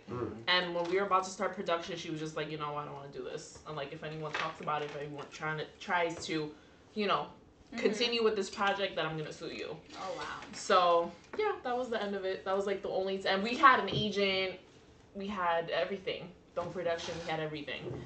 But yeah. And I was this close, and it was gonna be in one of those very coveted channels, like True TV. True TV? Oh, wow. So, but it never happened. Okay. It wasn't meant it's for me. on me. All right. Okay. What's for you is for you. Exactly. I love to embellish shit. So y'all better watch out for this. Uh-oh. But we all love the fucking great Beyonce, right? Oh yeah. Beyonce, right? Queen Bee. Queen Bee, like for real. So, and a lot of people, they've seen Jay and they've seen B. They've seen them around. But I'm gonna say. I'm gonna say that I did this. Whether it's true or not, I don't know. But anyway, I've met Beyonce, like personally, like a couple different times. I'm gonna say 2 times. Oh yeah. And actually, like I've probably been as close as Veneris and I are right now. And like real intimate, like. So you met. So you saying you met Beyonce doing Destiny Child days, and actually Beyonce, like the real. Beyonce. I'm gonna say. I guess was that her name there? Is that her real name? No, her name always been Beyonce, but she was in a group called Destiny Child. Okay, yeah. So I'm gonna say. You said early Beyonce. Beyonce. Is that early Beyonce? Early Beyonce. I met her and we had like conversation, and it was. I didn't know she was gonna become. Sasha Beyonce now. now. Yeah. I didn't know that. B. But, B. Yeah, It's capital B. Yeah. Right, I'm gonna say that's true. So, I like to embellish shit, but yeah. I believe. You think it's true, Jeff? I think it's true. Okay. Yeah. What do you think?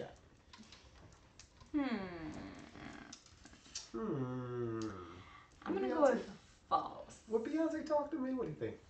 What do you think? I feel like you have met a lot of celebrities and a lot of females I feel like I'm that at a disadvantage were here. as pretty as Beyonce, as successful, but not Beyonce. Not Beyonce? Not Beyonce. Everybody else, but not Beyonce. So that's false. That is fucking true. Oh my gosh, you met Beyonce? I met fucking Beyonce. I don't know what she was going by at the time, but they were in Destiny's Child. And, Oh my God. if you know the acronym league, we ain't gonna call it acronym league, the NBA. That they used to have a store on 52nd and Fifth Avenue, and they used to have like mini What am concerts. I doing? They used to have the mini concerts inside the store, and I was the concierge there, and I handled all the talent and all Oh that. my God, that's so exciting. And her and Solange and all the crew came in. I don't know if it's Solange, but anyway. Oh my God, I can't She came in. We talked. I helped her pick out all the outfits. She had a pair of scissors. I don't know what the fuck she was gonna do with that. But she ended up like, you know, if you know Beyonce now, she likes to make a lot of clothes. I guess her mother makes clothes, and so she went into the changing room and cut up her shit, and it was all like doodadded up and all that. And she said, "What do you think?" And you know, what do you think I said? I mean, shit, you know, it's Beyonce. And, she looked good. They did a great concert, and we spent a lot of time together. Probably, I'd say the better part of an hour and a half. Beautiful. You never told me that story. Okay. Yeah, true story. I should have like realized with embellishment. Yeah. But anyway. Yeah, true story. Yeah, true story. Yeah. That's All right, awesome. so it's on me. It's a good game. All right, last round. Yeah. All right, what you got, Jeff? So, Oh God. I was defensive player of the year my last year as a senior in high school And what? in football. In football? Football? Yeah. Football. Ooh, go Bulls. You know what? I'm gonna go with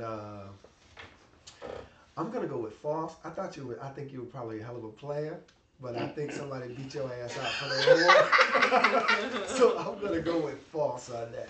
You said defensive player, right? Defensive player, yeah. I used to play Defensive player defensive tackle of the in high year. school. Rock 'em up. I was a number one player. I think it's Number true. one rank. I don't know why, but I do think it's true. Number one rank. All right. It's true. Number one rank. Yeah. I coach flag football. So Oh, coach trying to house. size you up. Okay. Damn. Is that next to the Okay. lingerie league? I'm gonna go with true. It's actually false. I was top 5. Ah! We should have I guessed. know you Number was one. Jeff. I know you was Jeff. I love I it. knew you played football though. But my freshman year and junior year, I was actually number one. You I was see? like, so we Last kind of 2 right. years, Question. I was Yeah, We're we were kinda kind of right. right. I knew you Shout played out to the football. Juvenile played in high school. Check the records, goddammit. I ain't lying. Yeah, check the record book right Yeah. there. I feel you, baby. I feel Yeah. you. I feel you. Oh, All right, no. where we at? Okay. Alright, it's on you. All right. My next one is I met LeBron and Stephen Curry. Ooh. They came to my school Oh. and I was able to like interact with them. Is this in the Bronx? No, I work in Midtown. In Midtown. Oh, midtime. Give me a number. Give me a number in Midtown. Give me a number. My school's on 49th between 9th and 10th. Oh. What year was this? Between 9 and 10. No, I can't give all that information. Can you give me a number? True or false? I That think. Hell's Kitchen? Is this over the there? It no- is Hell Kitchen. That's Hell's Hell's Kitchen? Kitchen? Okay. Was yeah. this still an All-Star break? I In don't know, Brooklyn? was it? I'm gonna say that's I'm true. sure that's true. I'm gonna say Okay, that's that's true. true. I'm sure 49th in Hell's Kitchen? Yeah, buddy, I wanna yeah, I I'm want gonna say that's to say true. Yeah. True. Everybody's saying true. true. Yeah. It is. Yes. Cool Yeah, people. so, Were they cool? Were they good yeah, people? they were. So like my school's gym got redone by the NBA. NBA cares. Yeah, NBA cares. Yes, exactly. NBA So cares. they literally like redid our whole entire gym, and it was during the All Stars. Acronym league. Yeah, it was during the All Stars when 2015? they. Yes. Okay, word. Brooklyn. So each get the like facts. every single school that got the gym redone by the NBA got different NBA players, and my school got lucked out. We got LeBron and Stephen Curry. Yeah. I was there, Dad. I was there. Oh wish I my was there. goodness. You know they ain't give me that one. Yeah. That's the double luck. No, that's pretty Listen, cool. it was so cool. Wow. Stephen Curry is just legit. Like, he is a clown. He loves the kids. You know, LeBron was a little bit more standoffish with like the adults, which makes sense. You know, he was more like, you know, like just really trying to be open with the kids. Stephen Curry was just like having a ball. Like, it was just so much fun to watch. But it was great to meet both of them. And I got some like. Well, now that really we're, cool we're stories. talking about high school and celebrities visiting Hi, high what you got? school. What you got I for was me? in high school 10 long years ago. Mhm. 10 years ago. Actually, this is 11 years ago because I was a junior. Yeah. Frank Nitty, you good over there? You good? Yeah. Want something to drink? You good? Alright, I'm checking on you. Checking on Nitty in the house. When Chris Brown was like all the rage, came to my Before school. his baby. Mind you, this is in the Bronx, in the hood. Yeah, exactly. Before Who Rihanna, again? before Chris Brown. Chris Boxer Brown. When he was, singing, oh, excuse me, miss. I saw you right yo, now. excuse me. Okay, that era. Okay, way before Rihanna, way before all that. He had came to this rinky-dink high school in the Bronx, and nobody believed it, but it just so happened that he came because our dean was very close to one of his uncles, so he got him to come and visit honor roll students. That sounds like a true story. I'm saying it's true. It was too much information. Yeah, that's Honestly, like true. Yeah, I'm it was too long. It was too drawn out. I'm gonna say true, too. Oh yeah, that's right. You should take a shot. Oh shit. Okay. Oh my god. I should have left out the story of the dean. Yeah. Oh wow. Okay, is it on me? That- Yeah. Okay, Last okay, one. okay, last one. Okay, here we go. You know, I play ball, right? I used to play ball. I used to play ball. Jeff and I playing ball now. My knees hurt. I know my knees hurt too. And I had fucking surgeries up the ass. And I broke my Achilles and I tore my ACL and meniscus, and I'm still going. Fuck that. I'm still Do going. it. I'm going. Shit. I'm going to the hoop in my grave. And I'm here. But the thing is that I bet a lot of people don't know that I have like people have 5 toes, right? Mhm. They have 5 toes. I had to count for a minute. Yeah, 5 toes, right?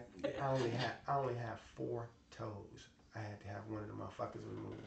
A lot of people don't know it. It's a small toe. All right, so that sounds true. Is that true? That is deep. That's deep. It don't like you don't need much because it's like the outside toe don't give you much balance and shit. So so I got rid It of was that big motherfucker. toe. Yeah, no, not that big. No, That must be the pinky toe. the pinky toe, not the big joint. My ass been falling over when I walk in here. Yeah, I'm saying But true. all right, we say true, Joe. I'm gonna say true. Okay, we say False. false.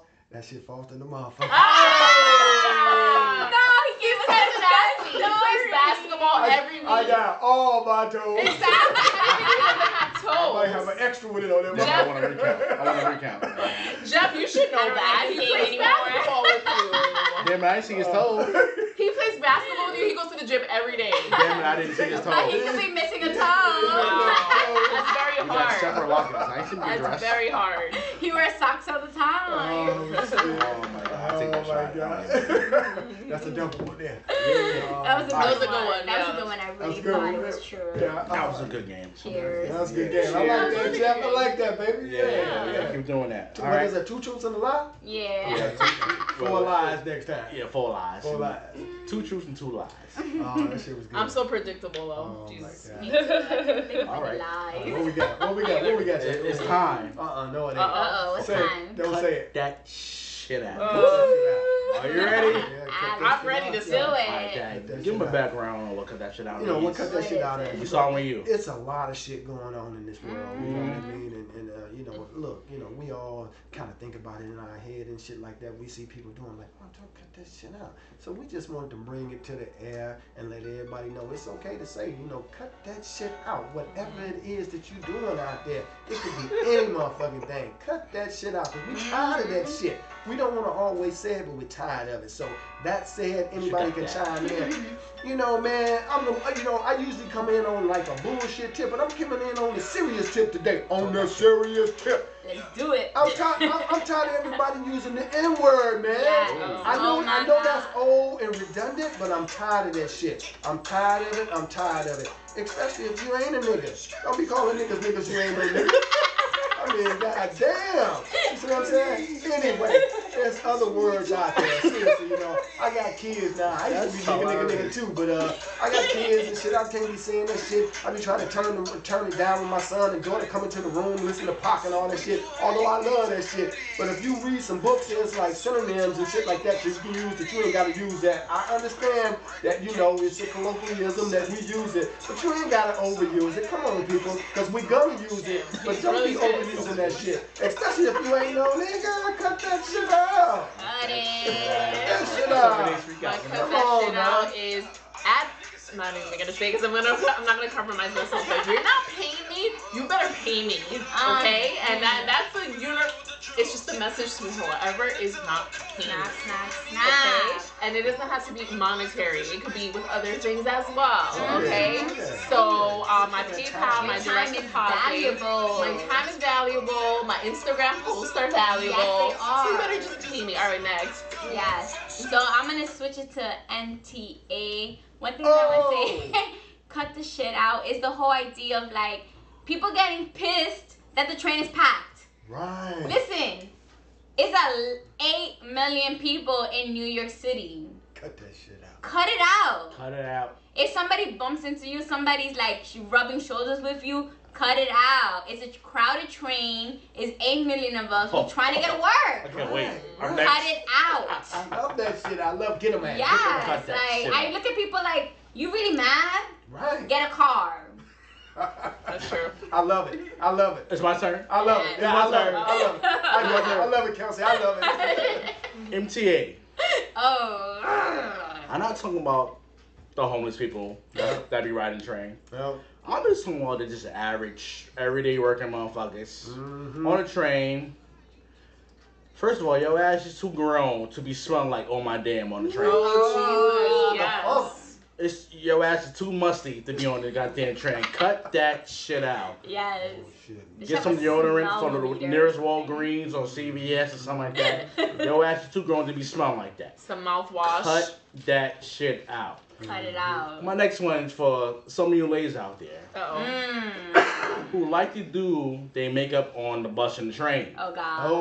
Oh. Cut that shit out. Cut it out. I don't want to see you morph into a lie. The moving. I want to see you the lie when I meet you. Oh. Exactly. There So you go. you putting on this mascara on like you getting ready for war and shit. Cut that shit out. Okay. I got one more, You got man. One more. I ain't bullshit. Motherfuckers gonna be mad at me on this shit. Don't be all flexing on my ass. But check this out. When you get a fitted, right? When you get a fitted, and the motherfucker got the ticker, the sticker on it, and say nothing like 8.5, 7.5. Take that shit off. Take it off. You own that motherfucker now. Cut the tag off. You ain't got to be walking around because now I think you stole that motherfucker. Nobody's See what trying to I'm know your saying? side. Yeah, cut that shit out, big head motherfucker. I got one more. See what I'm I got saying? one more. I can't believe that shit. The train riders. Please cut that shit out. Take the tags off of that shit. Exactly. You own it now. Exactly. Come on, all now. my riders on the train, we already know what time it is. The people that go showtime, Oh my God. Oh. cut that shit out. that shit Yeah. out. First of all, Ain't no if sense your in ass this hit me motherfucker. spin on that goddamn pole, I'm gonna knock your ass out. Cut that shit out, okay? If your ass is like 20, 24 or whatever, doing spinning roonies on the goddamn train, cut that shit out. Oh, last time. No, it's time for a day job. Oh, last It's time for 9 to 5. It's time for 9 to 5. Right. Yeah. Cut that shit out. Cut it Yeah. out. That's Cut all I that say shit about out. that. My Cut that cut shit that shit out is gonna be for the people that are still smoking on the street. Oh. Like, cut that shit out. I'm not trying to get that secondhand smoking. Especially in the Like, morning. Yes, like nobody's trying to die. Exactly. Like, cut it out. First smell. Why is that still like, a it's thing? just- Damn. In Yeah. that case, you smoke on the train, cut that shit out. Oh. And that's it. MTA delays. Since Yeah. we're talking about Oh, MTA. yeah. Cut Yeah, that no, shit out. MTA just across the board. Yeah, Yeah. MTA, we always The got- L train, we need to cut Every that Every out. single train The station. one train, cut Every it single out. train the to whole cut that thing. shit out. Just cut them all out. Fellas, you're on the fitted. Let's go to now. Europe. The announcement. What we got? What we got? What we got? Alright, Alright, there you go. I want to give a special shout out to our sponsor, Click Vodka. Shout out Yes. to Patrick and the whole family. Big P. As our friend Doggy Diamonds like to say, Click A. Click Click A. Hey. Click A Click Vodka. A. I Click want A. some shit on the With comments. the but beret. Shout out to Click Vodka. Shout out to Patrick and the family over there. This is what you do. I don't sell bottles. Stop hitting me up. I do not sell bottles. You have to go to the Click Vodka website. And it's good. They have a direct link to their tasty. warehouse. You have to buy the bottle off the Bottle is warehouse sexy. website. It's delicious. Stop it. I don't sell the bottle. I only collect them. All right. So, He's not a distributor. so I just came on, cut He's that a shit out. consumer. Very simple. We just guys. came on. We just came over and cut that shit out. Yeah. Cut that Cut shit that out. shit Start out. hitting me up. Start hitting me up. Yeah, All yeah. right. Go to Click Vodka. But get that shit. Get that shit. It's nice and smooth. It's good. Shit stink up on you a little bit, you know. It does. Fellas will love it. The ladies It's will love honestly really good. It is. Blends really well. It really Whatever is. you having a Oh, party you or mix whatever. out to South You know what I'm saying? Good. You having parties, you know, you having a party, you want to like social conversation in your party, you know, you just hit us up, you know. Like that. Play vodka, it's like that. Like that. All right. What we So got? we're gonna get into this saucy bowl. We don't have to go with us. Oh, God. So we're gonna get into the saucy cup. The saucy cup So we're today. going first on the saucy cup. The bowl was left at I'll home. go first. Get it, Jeff. Yeah. What you got? Fine. Stir it up, though, Jeff. Give me a good Stir one. it, stir it. Oh, man. Try my best. Saucy Stir it bowl up. time. Saucy bowl time. The saucy bowl is a mainstay. Okay. Hey, what you got? First question. What you got? How do you think social media has influenced beauty standards Oh, I and like that. entrepreneurship? I like that. How did social media affect entrepreneurship and all that? I think it affects it a lot. I think it's actually a double-edged sword. And you know, we celebrate entrepreneurship here on this podcast. Absolutely. We independent here. And it has done great for us here at Social Conversations. But at the same time, you know, there's people out there that you know, don't like to like and subscribe. Gotta scribe. They Right? listen, but they like to subscribe. Gotta You know what I'm subscribe. saying? So I think it's a double-edged sword. Social media is a great platform to put your business on. And once we print out these hats and T-shirts, EC, where you I hope at? everybody that's follow us on Social Conversations could buy a T-shirt and a hat, and I guarantee it's not just going to our pockets, it's going to our community. Definitely. I think for me, I think social media has made entrepreneurship seem easy. And it's So it's not. It's It's not. like blood, sweat, tears involved in entrepreneurship, as well as like it has distorted our views on beauty standards and like what's beautiful. You have a lot of like these Instagram models that have paid money to look a certain way so that they can get a certain amount of followers. Not to cut you off. Yeah. Let me say this. I should have said this is cut shut out moment. Stop hitting me up and asking me Stop hitting Jeff up. to join your OnlyFans page. Oh God. Which the only thing you do is just twerk. Yeah. Ain't nothing that's going for on. the Snapchat premium girls. The premium girls. Oh, you Jesus. just cut that shit out. Oh, Cut it out. God, the I have Patreon girls. Pornhub app on my phone. I get more of that on my Yes. phone than I do Yes. actually being on your Yes. page. Yeah. There you go. They like charging like $30 a month and shit for you. Just to Yeah. see And the twerk. people That's pay. like spectrum. People pay. People pay that shit. Guys That's pay. just These That's a girls whole make like other $2,000 a world. month. Yeah, there is. There's For some Cut that shit for out. some That's ass that's clapping. prices. It That's is. terrible. And it's- What are no, prices? no. Go ahead. I Kelsey, completely what you agree got? with It's you, and ridiculous. I just really think that social media has really distorted our views on beauty and like what it really means to be beautiful, and it's because a lot of these people have paid for their beauty, and there's actually a documentary on social media and people that have paid for certain type of beauties that have influence. And I watched this documentary. I'm all about documentaries, guys. I like that. And I watched this documentary, and it was just like this, and it was this huge influence. She has way more followers than me. Like, she has a really Who are we big talking about? platform. I forgot her name. Oh, now. okay. She's an Instagram model or something. Yeah, she is. And her body is all fake, and it's just crazy because There's she's, too many. I can't she's- even. And like, I'm so happy she went on this documentary and admitted the fakeness of her body and how unhappy she is. Are you talking about that Mexican girl that her Yeah, body? she's like I thick. knew you were talking She's about her. huge What's her and name? thick. Jaylene? Yeah, something like Yeah, that. yeah. And she made this documentary, it's and very it's just scary. crazy because it's like we have little girls and boys Misinterpretation. looking up to this, And it's that girl's like, young. She's probably like 19. yeah, she is, and it's like this is not reality, and it's like in social Surgery, whole surgery media, and everything? yeah, She got like her ribs taken because her Everything. waist is like, and her ass is monumental. She had her boobs, her done, face, her everything. And it's just she like plastic. people need to realize that like we take 1,000, like coming from an influencer, like this is what I do. I'm on Instagram taking the perfect picture, quote unquote, and it's like I'll take 30 pictures, but out of the 30 pictures, one is good, and the perfect one is the one I'm gonna post. So it's like we gotta really look at social media and really think about that. That's like it's really distorting our views on beauty, and it's like even I'm a victim, you know, like I'm like not a victim, but like I play into it because I'm an influencer and I don't want to put bad pictures because then that affects my brand. But then at the same time, you know, it's like you want to be real with your followers because at the end of the day, my hair's not always perfect. I'm not always perfect, and that's what they think. And it's just like I just feel like social media has really distorted our views on beauty, and I feel like that's a fact. We really need to figure out a way to help, and I try through my stories, and I try. I like that. I try. You got curly hair, you pretty. Well put. Wait, you are. What you got, B? Beautiful, goddammit. For me, I feel like I have nothing against surgery. I, to a certain extent, I am not even gonna lie. I'm planning on getting a surgical procedure done in the near future. And I'm gonna talk about it because I already got sponsored, so I have to. Wait, wow, you got a sponsor. Listen, that is another one. That is another one. Okay, that's another. But no, I'm kidding. I didn't get sponsored for this surgery. I just got sponsored for like other things that involved it. And basically, I just feel like if you admit it. I got this done and I got that done, but this doesn't define me. This isn't whatever. I give you more props, and I feel like that's who I am.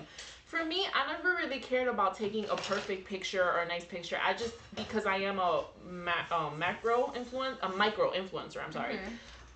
You know, I just started. You have way more followers than I do, but I am more like I advertise actual brands, not really myself. I'm not with flat tummy tea or nothing against that, but you know that's just not who I am. First of all, that Dunkin' Donuts sponsor you have, that chocolate, what is it? The chocolate cherry. Oh, that shit is dumb. Yeah, it was good. I don't lie about that one. You see? Cut the check, Dunkin' Donuts. Cut the check. God damn it. Yeah, that. You know what? What's that? Yes. Anyway, so it's.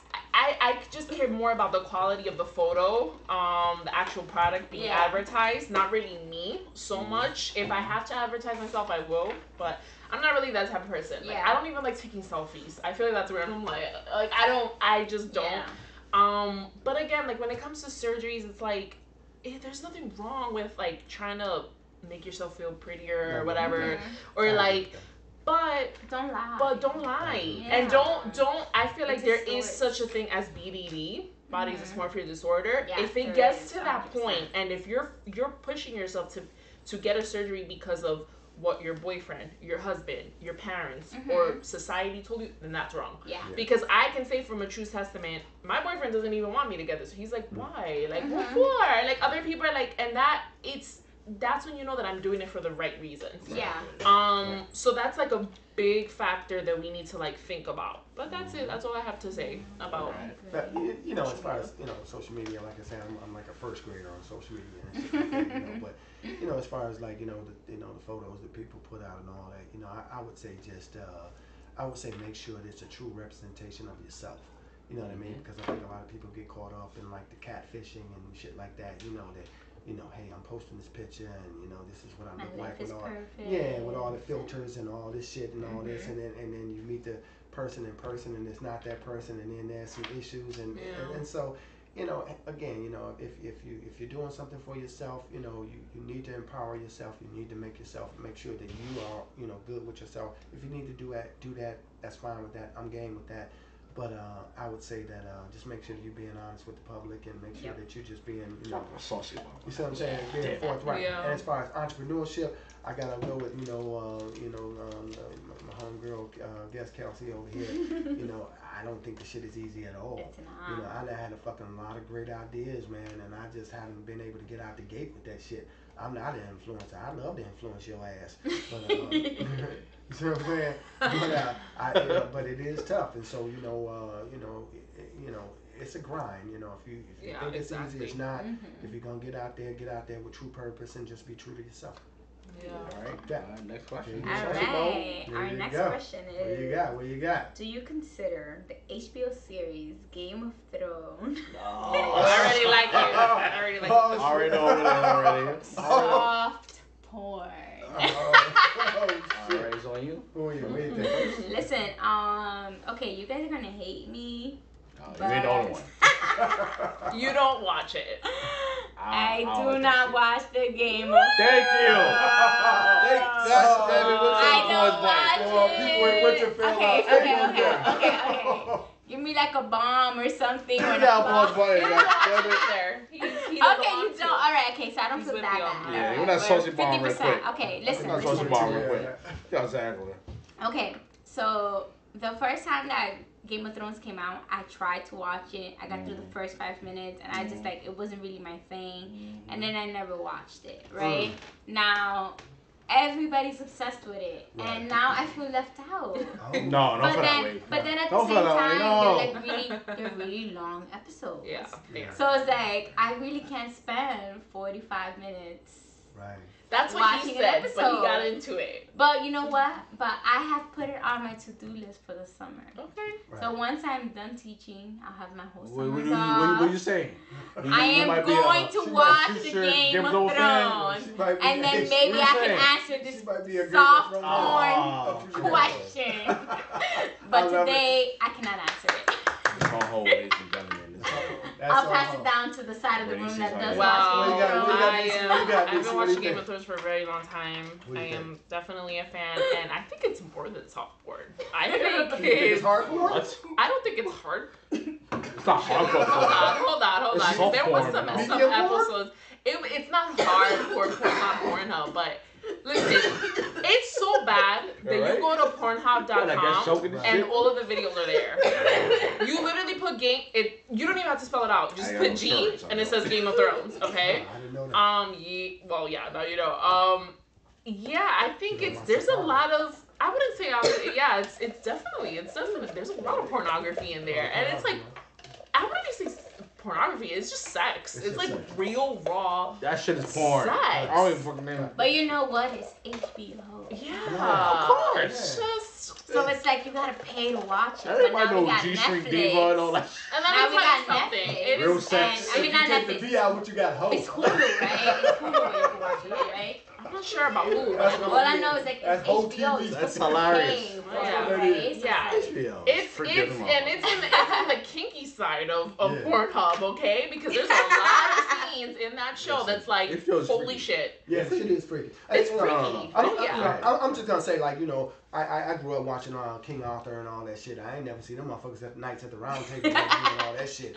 But I just took on, you know, I don't know shit. I just took on Game of Thrones, man. You know, I was at the crib, you know, on the day off, and I just got hooked in, man. I felt like Mr. Limpet. My ass was like, I was reeled in, and I was reeled in, and I think in my first watching, I watched like 8 fucking episodes, Oh man. damn, that's a And lot of then, hours. yeah, you see what I'm saying? I mean, damn, my clock was That's like, I'm like like, 8 hours. and so when I got to the end of the day, and I was evaluating, like, you know, what I saw and all that, the cinematography is great, the acting is great, the costume is great, that, you know, everything, Yeah. the plot is great.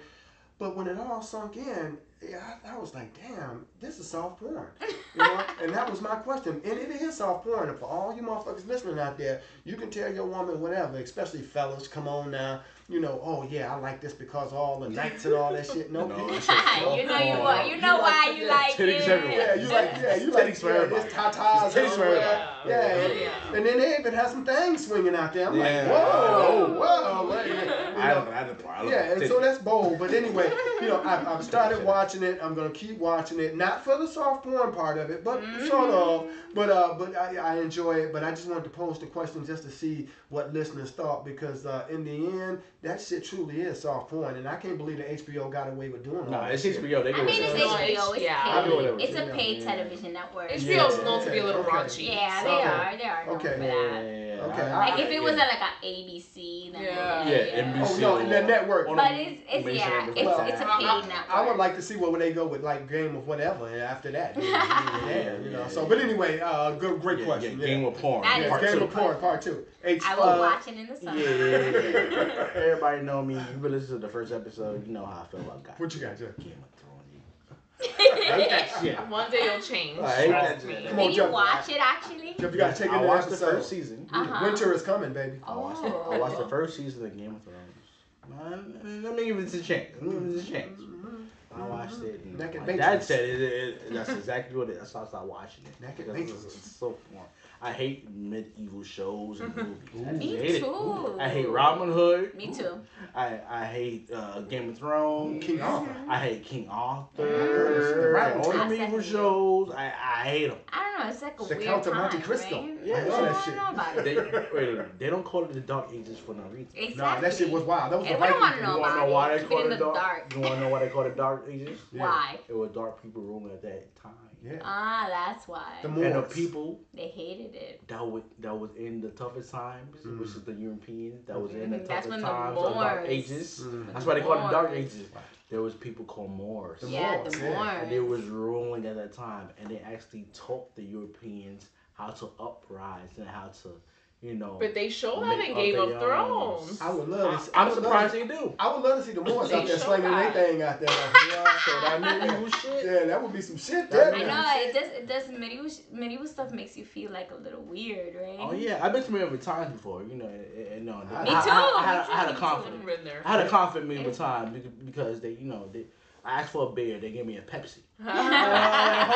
Hold up. Yeah, they hit your ass with a I'm like, brick in the your knee. ass didn't have Pepsi back then. Nah, they You know Yeah. what I mean? And they don't give you like spoons and forks for your chicken. No, you gotta do it with your No, hands. they give you with with your your hands. hands. Like, hold up, you don't give me like a fork and a spoon And for my they chicken. give you the little They They sanitary don't give me a napkins. Pepsi. Give you They milk, have- milk they don't from the have Pope. Yeah, Milk they from They the didn't have that shit at that Pope. time. Listen, I don't like medieval mythical stuff too. Game of Thrones really just like stole my heart. Like I was very surprised. I was like, wow, I I feel really like I like wanted this to show. read the books. I'm hooked. Probably maybe that for you. Yeah. It would I'm like work. I'm like a book person when it comes to shows like that. Like Yeah. I want to read the book first. Theater of the mind. Maybe. Yeah, and I just I never came around to reading the book, so that's probably why I never felt so into it. Like I feel like all the shows that I watch that are based on a book, I've read the book first, and I just haven't gotten into the Game of Thrones book, so that's probably why I didn't finish the first episode. I literally watched the first 5 minutes. And then I feel bad because like my boyfriend's into it and I'm not, and I'm like I'll be into it in the summer. Give me some time. Okay, Yeah. I'm into time. You know, Let's like, get give into me it. some time. Call me when you Exactly. Call me. All right, shuffle, shuffle, What shuffle. we got? What we got? Denise is going Ooh, wait. Sorry. Oh. Wait, was that question That's that meant to click be the one? Uh-oh. That's the guy. Oh, relax, guys. It's not that bad. That guy. All right, what do we got here? What you got? What you got? Oh God. Okay. What it is? What do you do when your partner doesn't like your family? Shit. A little That's deeper. Oh, I such a like good that. That's a good question. That really is a good question. Yep. I hear the Jeopardy music. Dun, dun, dun, dun, dun, dun, dun. Ooh. Yeah, what do you think? What are you gonna do with that? What are you gonna do I with think that? there needs to be more context to that question, but Yeah, no, other people. I feel like it's all about communication Yeah. with me. I can only speak from experience. Why don't you like my family? What's going on? Why doesn't my family like you? You know, if it's something that we could resolve, that we can get over by talking to each other about it and like just opening up with each other, then yeah, that's what's necessary. But if not, it's just, I just feel like that shouldn't be a deal breaker. Yeah. Because that question kind of suggests like, should I let my partner go? Should I drop my family? No. Like, I don't think, obviously there's certain cases of, family members where like either you realize your boyfriend or your girlfriend is a piece of shit, and then also the family, you realize like they're in the wrong. You just gotta realize who's in the wrong, or if the situation is something that can be resolved. Yeah. Whatever it is. But I just feel like communication definitely is key, and you shouldn't just throw in the towel because your partner doesn't get along with your family or vice versa. Yeah. But again, that's coming from my experience. But What's the question again? The question is, what do you? Let me read it exactly how. What do you do when your partner doesn't like your family? yeah. I think for me, I think the biggest thing is like you have to really think about your partner and like how you feel about your partner, because family is a big thing, right? Yeah. And I feel like, you know, we all come from either Black or Latino families, and we know like family is huge. It's the main thing. And I feel like if you reach that point where like you and your family don't get along, this is where the relationship really has to come and play. Yeah. And how strong the relationship is with you and your significant other. And it's like they have to be on your side if they really love you, I feel like, because I feel like a lot of the times like it's a family, it's a big dynamic, it's a lot of like pressure being put on you, and it's like your significant other kind of has to be your supporter when it comes to that.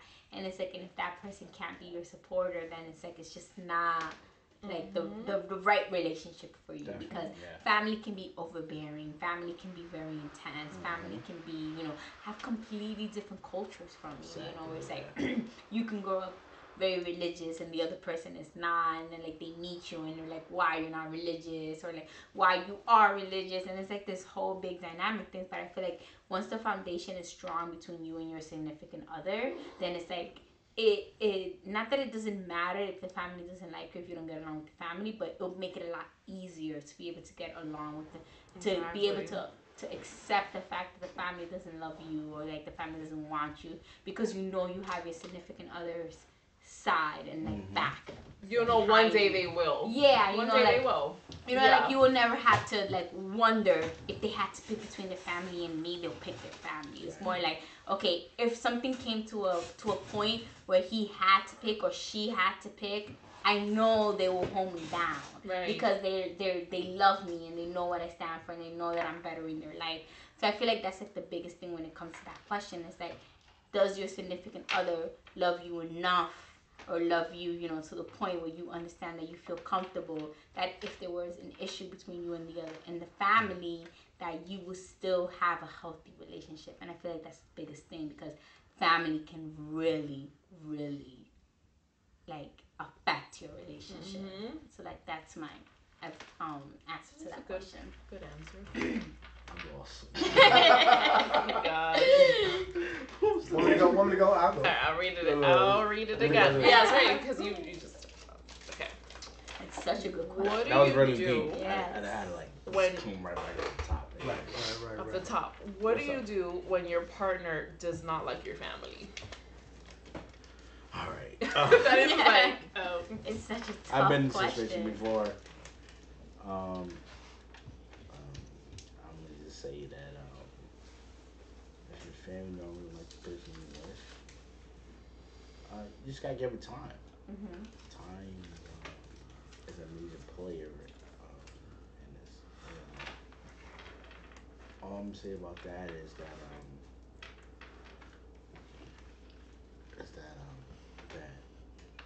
all right, I'm gonna go on personal experience. Go ahead, do it. hey. Go deep.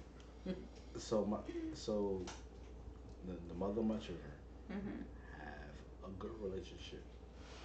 Actually, a better relationship now when we're not together actually than we did when actually we was together with my family.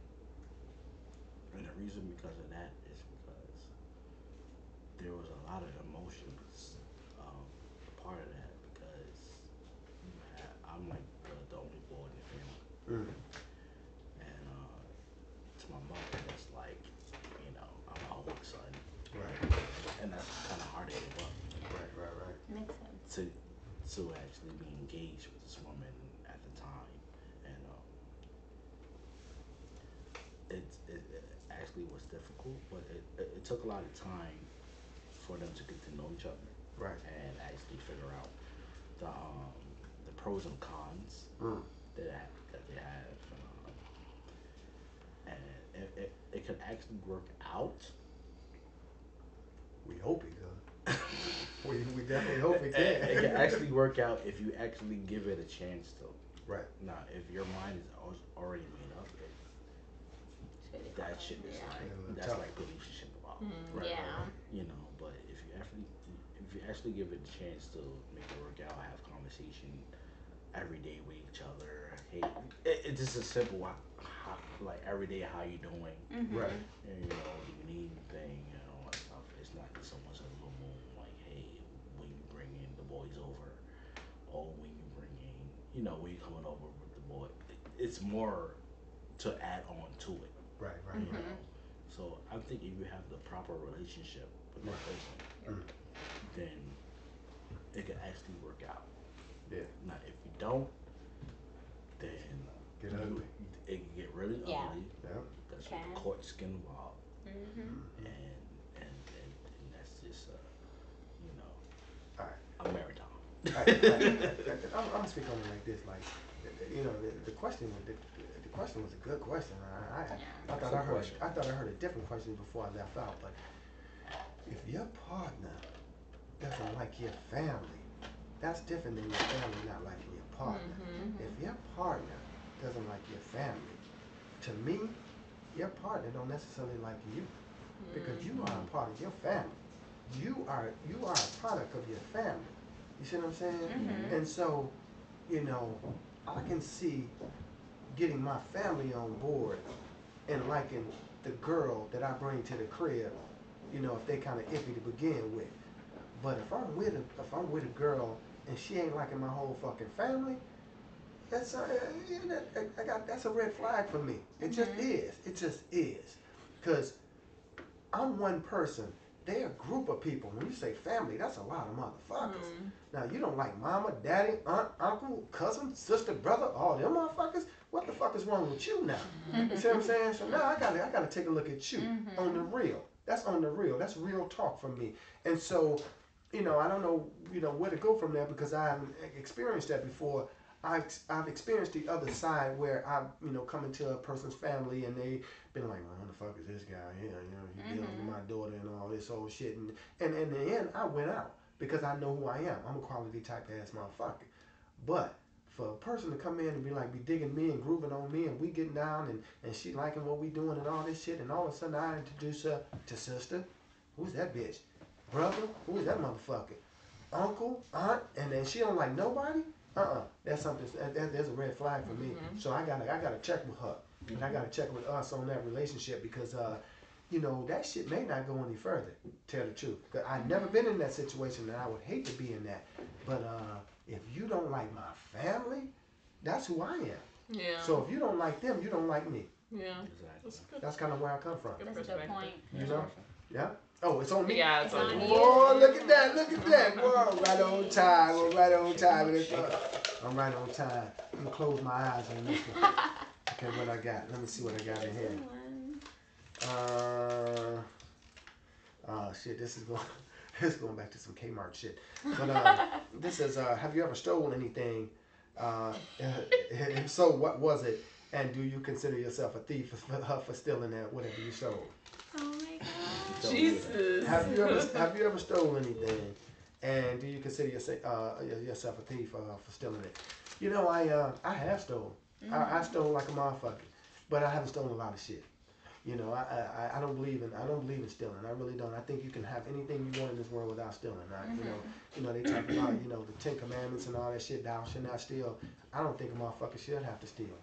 You know, I think there's dire circumstances where you need to take shit, but I don't think a motherfucker need to steal. Yeah. And in the case that I stole, it was some trivial ass shit. It was some fucking shoes, and they caught my ass. They caught me, and I lied, and I got out of it.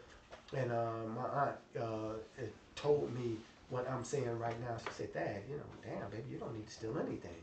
I'll give you whatever you want." So, did I consider myself a thief at the time? I did. I felt fucking bad, man. I really, really did. And that's one thing that I cannot stand. I cannot stand a fucking thief. You know, so don't talk about like, oh, I just took that on, you know, like towels and shit from the hotel. That ain't stealing. You know, I don't think that's stealing. I really don't. So maybe that's a gray area for me. Taking soaps and all that shit, that ain't stealing. But going in with the intent of taking some shit that's not yours, you're a fucking thief. And that goes into your morals and all that. So don't steal around me. I condemn your ass for that. So, you know what I'm saying? It would be Game of Thrones. I'll be gonna hit your ass with a rock. So yeah, you know, I have stolen, but I stole. I'm gonna say one motherfucking time that I actually stole something. Like actually went with the intent of like, I'm gonna steal this. And And so, you know, and I say that all with Zeno in mind, but I actually agree. I agree, I think yeah. everybody has those something in their lifetime. yeah.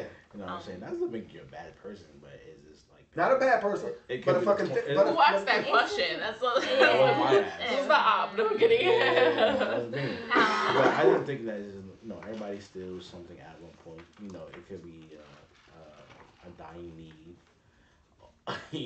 That's okay. I like. That's okay. Okay, that's okay. I survival excuse that. or something like that. I excuse that. I didn't think everybody just stole something. I think there's really Everybody bad did that thefts. one. Everybody stole a Yeah. candy bar something. or a soda. Yeah. Something. It doesn't have to be like 35,000 from the bank. Credit card. No. It could be that. Yeah. But I'm saying, something just as little as stealing a candy bar. Everybody has stole something before. Mm-hmm. I think for me, actually when I was in college, it was the first time I ever stole. And I don't think anybody really knows this story. Klepto.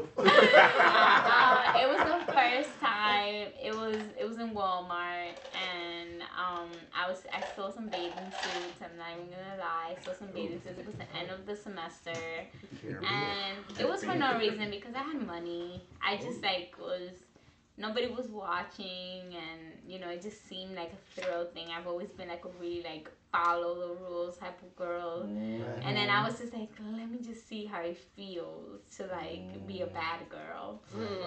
And I stole some bathing suits, and damn it, I walked out that Walmart and they freaking caught me right out there. Right outside the door. The first time I've ever done that before, and literally I was just doing it to see I just wanted to break the rules once. But did you go to the not to go back into the story, but did you go to the fitting room? Did you? Yes, I go into the fitting room. Wow. And I took a bunch of stuff, Right. and then I ended up just taking the bathing suit because it was the end of the semester, so summer was about to start. Right. I was like, let me just take the bathing suit, and then I went to the cash register and I bought the stuff that I actually needed because I needed things to move out of campus. Right. So then I got caught right outside of the Walmart. Damn. And then they were so confused because it was you just spend money here. Usually Right. people that steal don't spend money at the Right. Walmart. Right. And I was just I just really wanted to just try and see what it would felt like. But I ended up they didn't take me into the precinct because it was a Sunday. Okay. But I ended up having to get fingerprinted, and I had to hire a Damn. lawyer, and I had to do all this stuff. I got community service. I got all this crazy stuff from freaking bathing suits that I stole. It's the process. Yes, Yeah. and it's a whole process, and I felt like I was in the criminal system, and I felt like such a criminal for stealing these two bathing suits. It's so dirty. Yes, Yeah, and yeah, I had yeah, to that's do what I'm saying, 100 yeah. hours of community service or something like that. I forgot it's what it was. It was just this crazy punishment. Meanwhile, it was my first time ever breaking the law, and I just feel after going through that whole experience and feeling that way and having to do my community service hours for those two bathing suits, it was literally two bathing suits. It's not worth it. It wasn't worth it. I just felt I really just wanted for me for that moment when I first stole, I just wanted to feel what it was to be bad. Right. Bad people always do this. People always steal all the time. I knew my friends that would steal all the time. Yes. All the time. Never got caught. Never got caught. And I was they never get caught. and I was it's too bad. So nobody's gonna notice. Listen, literally the moment I stepped out the door, there was a guy waiting for me there, and he was open your bag, and I was it was such a big thing for me, and then it ended up being months of and I felt so bad because it just wasn't me, it's just not my personality to do it. And I felt Did you so start bad. crying? What? I started crying like a baby, and the cops were just so confused. They was you just spent in the same amount of money the bathing suit cost. So it's we don't understand why you're doing this, but we have to arrest you. Right. And I was just it was just not a fun experience, and I just really recommend unless it's I just don't recommend life stealing. or death type shit. Yeah, No, unless it's a necessity, No. life or death, it's not worth it because if you get caught, I would be the person to get caught. I would be the person to be let me try. Oop, I get caught, But I learned I learned a life lesson. I would never steal again. And anybody who ever tells me that they shoplift, I'm listen, it's a hard road. Like I had to do those community service hours at a church, and I was cleaning up that church every day after school, after classes. You know, trying to make up the time that I did for like those 2 bathing suits. Yes, it was like so small, and it was like my first offense, and it was just like. I just think that like it's not worth it. Like just don't.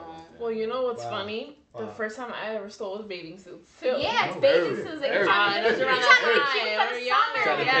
Yeah, from Target. Yeah, I never got caught. I never ever got caught in my life, and I stole baby. You on camera saying that? You know? They coming to get you and Carly B. You know what? I'm not even gonna say how much because I don't. I'm not gonna put myself. I was one of those people. I was one of those girls. I'll say this. I was one of those girls that, like your friends, that did all this, and I never got caught. Ever in my life, and to the point that I actually felt guilty. I'm like, I'm gonna stop because I'm too good at this. It was a little scary. Literally, and that was the first time when I got away with it. It was like something sparked in me, and I was like, I could keep on doing it. And then I started doing security, and that's when I stopped. I was like, no, fuck this. Like, they're gonna get my license revoked and whatever. And I stopped. Literally, like, after that. They went ham. Yeah. I'm like, yo, this is my first time. Like, I was I was like a little 19-year-old. Like, after that, I was like, never again. Like, literally, like, I like freak out because of like the experience that I had to experience. Now every time you hear an alarm, you're like, I'm just like, it wasn't me. Check my bag. I paid for everything. You know, and it's just like this really like weird thing. Alarm tags ain't no joke. Wow. Yeah, they're not. Like I really like freak out because I'm just like I know the experience that could turn into an addiction. Like when you consistently don't get caught and it's like a lot of stuff, you're like, I can get I'm untouchable. I can get away with this. And then and again you had a good run. Like but one day you'll get my caught. friends were the ones that talked me into it. Like just take it. They're not gonna know. The moment I stepped out of it, there was like bang bang bang. Just look in your bag. I was like, damn it. Wow. Yeah. This is my first time ever in 19 years doing something bad, and this is what I get. Wow. But I paid the punishment, and I will never do it again. And I try to. If any student ever tells me they do that, I try to like push them against it. All right, next question. All right, so next question, what you got? What you got? The friend zone. Oh my God. Friend zone. Love it or hate it? I love it. This is my question. I love it. I love it. What you got? You know, I have picked certain women in the friend zone. Mudbone. And I have realized that I made a lot of mistakes. Because these are good women that I actually put in the friend zone. And they don't want to give me or hesitate to give me a chance to holler at them. So I actually hate it. True that. So I'm mad at you. Yeah. So the friend zone is my question to y'all is like, do y'all love? All right. This is a real question. All right. Have you ever known somebody that you put in the friend zone, and then like maybe a couple months or a year later, you actually get to know this person. Damn, I could have actually made a baby with this person. Actually went out with this person. Kilsi said the draft. Actually went out with this person, and you actually think, damn, I could have actually had something with this person. Right. That's a good question, man. That is. That's a good question. Yeah. I'm not ready to answer that question. Me, yes, I have. Go ahead. You go. You go, Joe. Who you got? Yeah. I actually know somebody. You put her in the zone. It's kind of hard to say who put who in the friend zone. Oh, okay. But I'm gonna say that I actually did. Okay. We both did. Okay. Put each other in the friend zone. Yeah. Half zone. And then we actually realized that we had more in common than others. Who we was on with at the time. And it's kind of hard because once you put that person in the friend zone, you really don't It's hard to. Once you go in the zone, you can't come out. Is that the rule? You actually don't It's fully hard. trust that person. It's hard to come out. It's hard. Yeah, it's hard to trust that person. You Yeah. actually put in the friend zone because you see them as a friend. Yeah. And you want to ruin your friendship with them. Okay, fuck friends. Because the friendship is so valuable. And I mean, like to go deep inside of it, you actually having like dreams about this person. Oh. Yeah. You think about this person every day. That's deep already. You gotta really get out that zone. You're in love with that person. Maybe. Yeah. You know, having relations with this person. Oh. But Your friendship all they matters see more. you, But they in the zone. all they see you as being the person in the friend zone. And when you actually all right, I'm gonna keep it real. When you actually bring it up in a conversation, like, hey, possibilities. Yeah, is there any possibilities, or did you actually think about us, being an item or something like that? That's kind of a hard question to answer. So usually when you ask the person that you really like, you give that bullshit answer. No, I don't think so. But I see you as a brother. That's a safe answer, right? Yeah, like no. You know what time it is, and and you want this date. What's up? I think that's a social conversation. Gotta keep it real. Gotta keep it real on that one. I like the realness. I like the real. Yeah, I think too with the friend zone is like, and then like if you're put in the friend zone and you're like the person who feels something towards that person, it's really hard to be in that friend zone because the whole time you're just like wishing like, yo, why don't you see me the way I see you? It's just such like this longing feeling of just being like, why don't you see me the way I see you? Like, I can make it. Why do you have to go with all these like guys that are gonna make you feel X, Y, and Z, or these girls that are gonna make you feel X, Y, and Z when like I'm here and I could provide everything for you. Right. And I just feel like it's this tough place when you are in the friend zone. Just like kind of holding on and like hoping that the person will realize that like you are the person for them.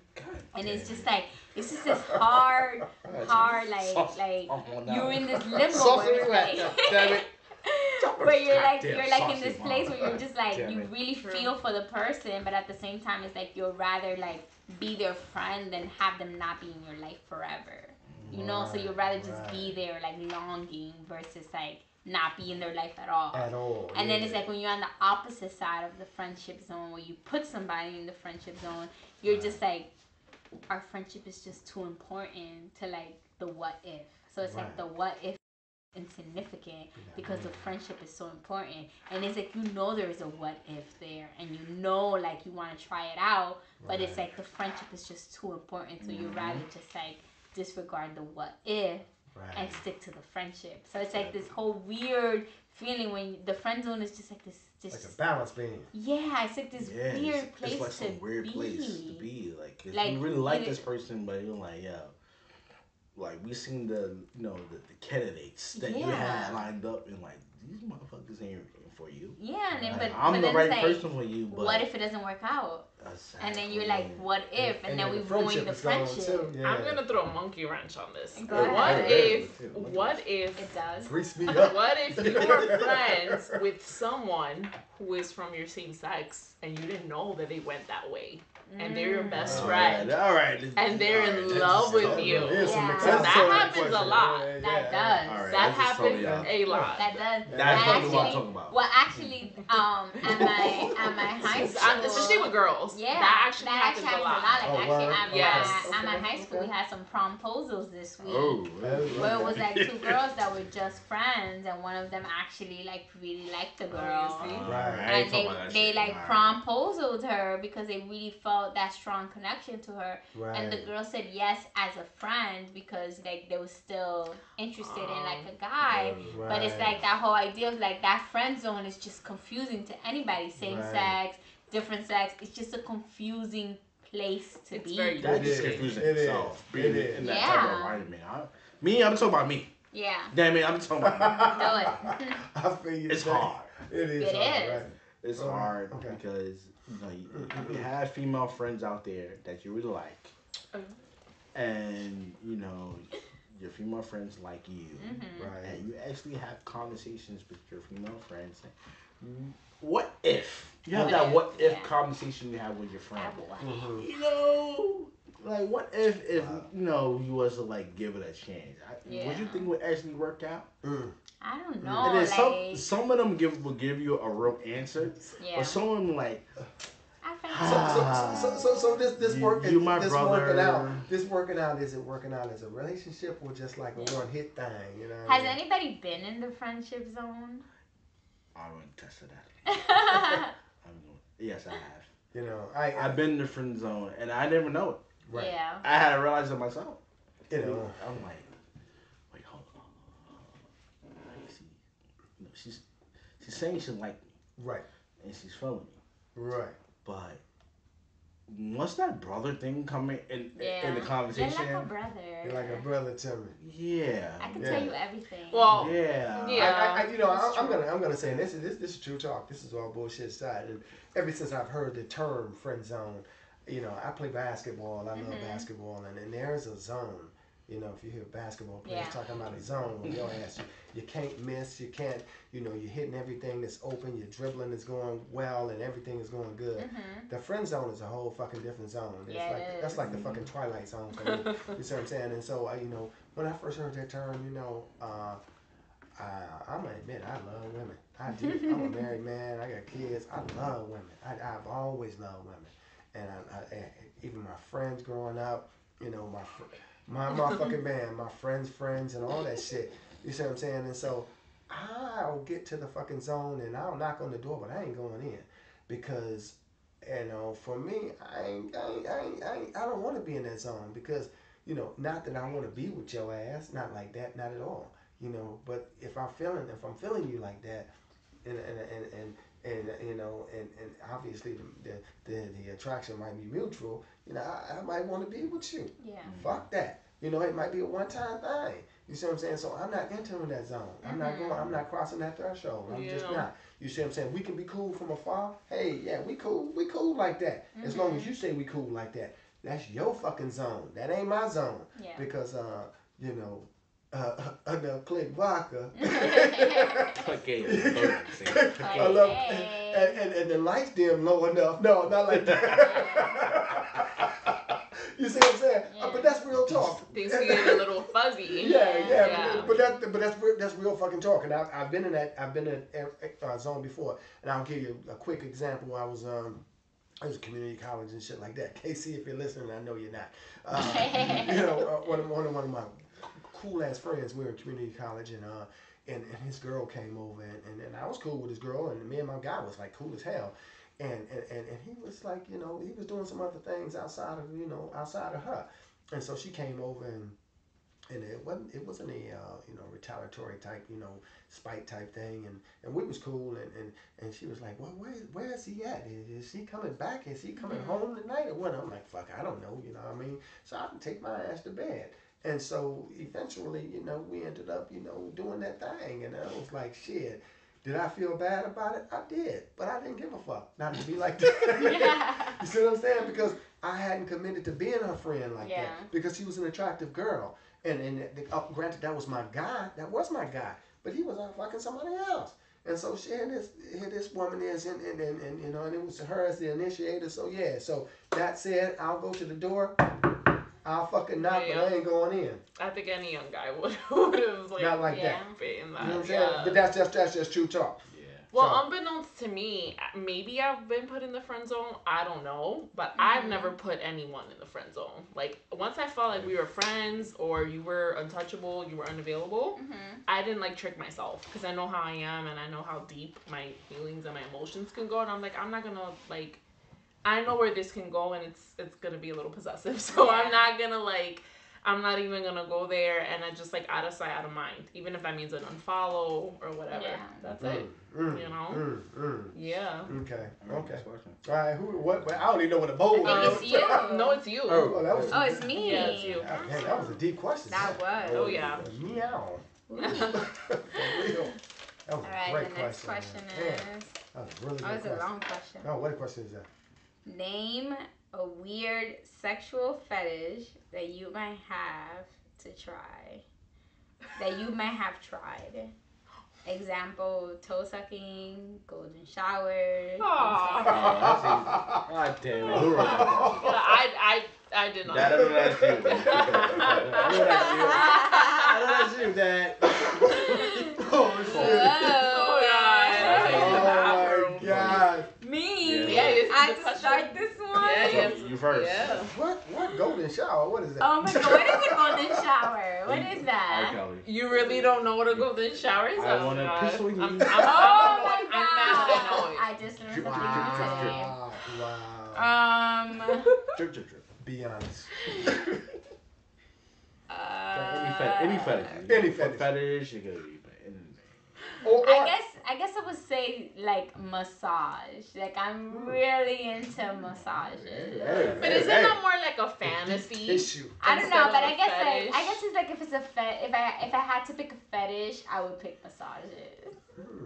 Like I don't think I have any like foot or golden shower Wait, stuff. If you were to pick, if there was one out Yeah, I there. think You never had any like foot fetish massage, like questions? No, I think like I mean like somebody asking me like I had this guy, I was wearing sandals on the train and this guy was like obsessing with my feet and he offered me $20. He was like, I love feet, I'll give you $20 to get your toes done. And I was like, I'm like the MPA Subway is too massage. crazy for her.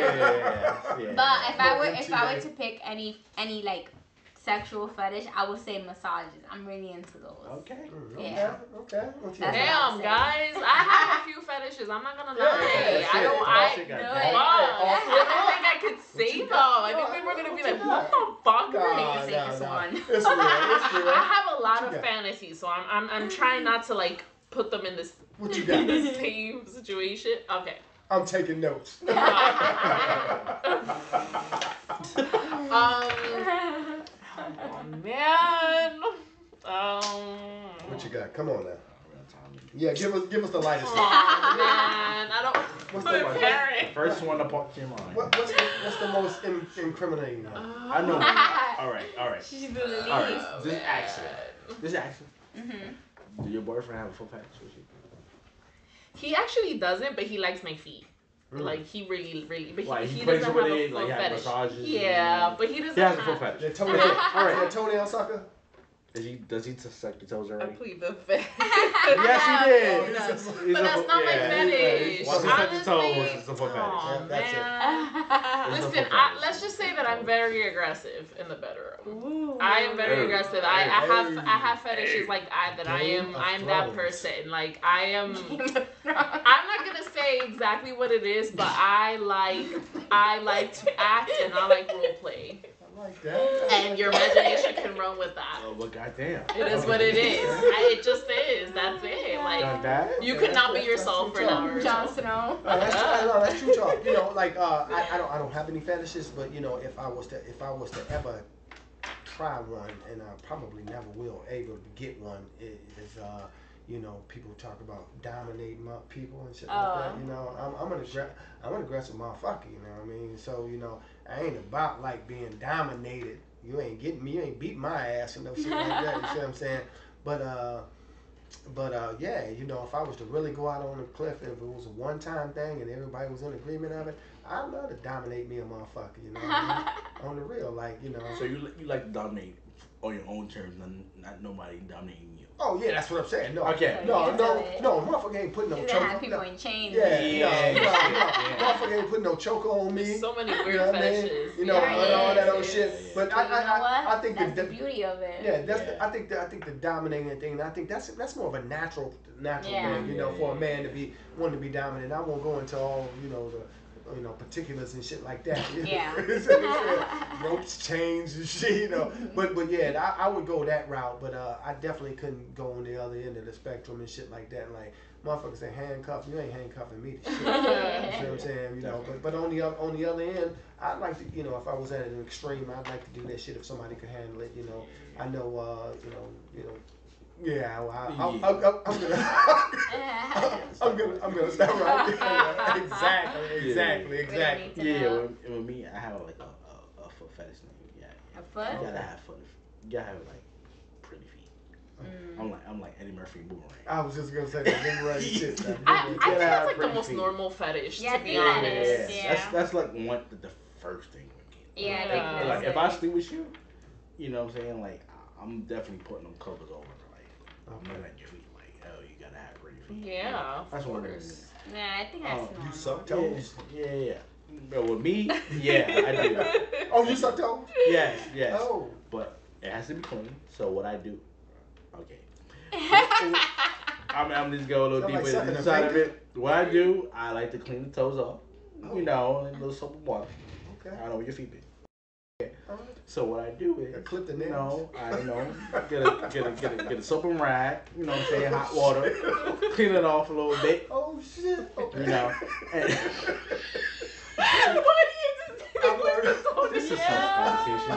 I'm learning something Sorry, new here. And then Oh, goes. shit. This is and what then happens goes. at the end of the show. Facts. Continue. Yeah. So what I do, I like to, you know, clean the feet off a little bit with some water. You know what I'm saying? You know, I got the whipped cream on my right. You know what I'm saying? Oh, whipped cream. I got He the mentioned Hershey that. syrup on my left. Oh, the Hershey No, That's syrup. the Hershey syrup. You know, I like to pour. You know, like I make a nice drink. The you know? Nutella, the Yeah, Nutella. you know, Equal and- proportions. And I like to suck the toe. Hey, Ah, Because they're pretty. the big toe or the little toe? All of them. If they're pretty. all of them. If they're pretty, I like to suck all of them if they're pretty.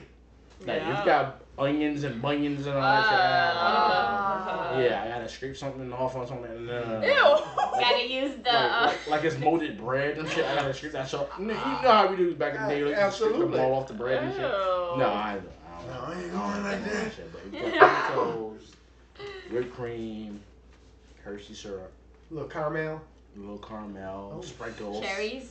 cherry. I think that's Oh. such a. Cherries. I think it's a Cherries? cute fetish. I just. Sound like I, a Dairy Queen up in this. I have a fetish. That's my fetish. Okay. This is having I appreciate good, that. healthy, clean feet I like it. for a female. I like it. Yes. I like Okay. it. Next question. all right. Well, oh, okay. Damn, We got nothing? Damn, we got nothing? What we got? Yeah, yeah. Okay. Great. All right, what we got? Oh, my I'm God. gonna These are pick interesting. one of the crumpled. scared Oh, right now. Oh, man. What's What could be in there? Mm. It might be anything in who there. could it be now? Yeah, that's just like Sunkiss. If it doesn't say Sunkiss, you never know Damn. what's inside of it. Shit, somebody really did not want this question being read. Oh, what is that? Okay. All right. Having a work husband or wife acceptable when you're in a relationship? I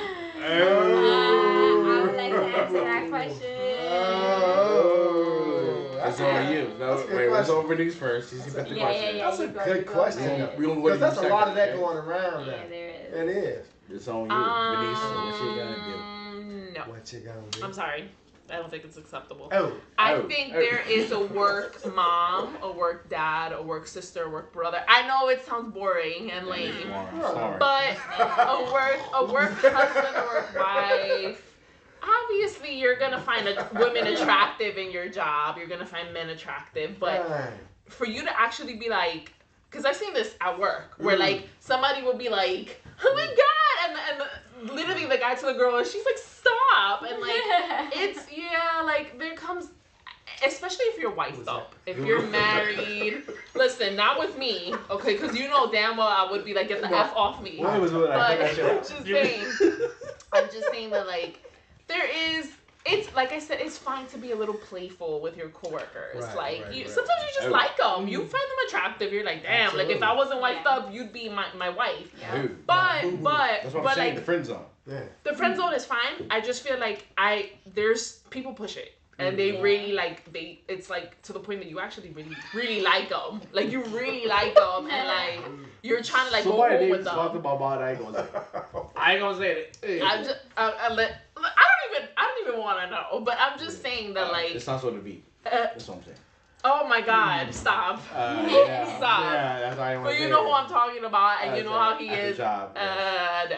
No. But yeah, so I'm just saying that I don't think it's acceptable because I just feel like some people, sometimes you can cross the line sometimes Yeah. because That's you true. don't mean it. You're literally a harmless flirt. To you, you're a harmless flirt, but maybe to the person, they're single, they're lonely, and Yeah. they really like you. Yeah. So they're like, but I thought, and it's like, oh no, I didn't mean it like that, and then it's like everything gets like funny, and I just feel like, you know, you gotta be careful with that. So I would say no, just to be safe. I would say no, unless you're single. Have 5 work wives, but I'm, you know. You know, as far as the work wife, I love the acronym, but the action, I agree. Is it really acceptable? It's not acceptable. It's not. Like I think that. Is this something? I think sorry to cut you off. Go ahead. But is this something that, you know, is this something that to be like on a never mind? Like, oh yeah, this is my work wife. Yeah, or work husband. No, but is this something like it could be really deep? I really like this person. Yeah, like, I'm just keeping this person on ice. No, in case something happens. No, I think that's 2 different things. I think your work wife really is an acronym for like your good little female friend at work that help you out with things. Y'all can go to lunch. Y'all can kick it. Obviously, whether she got somebody, you got somebody or not, ain't nothing really going on. Y'all just cool at work, because we spend so much time at work and shit like that. Yeah. There's so many hard legs at our job and all that shit, So it is good, to interact with some females and all that.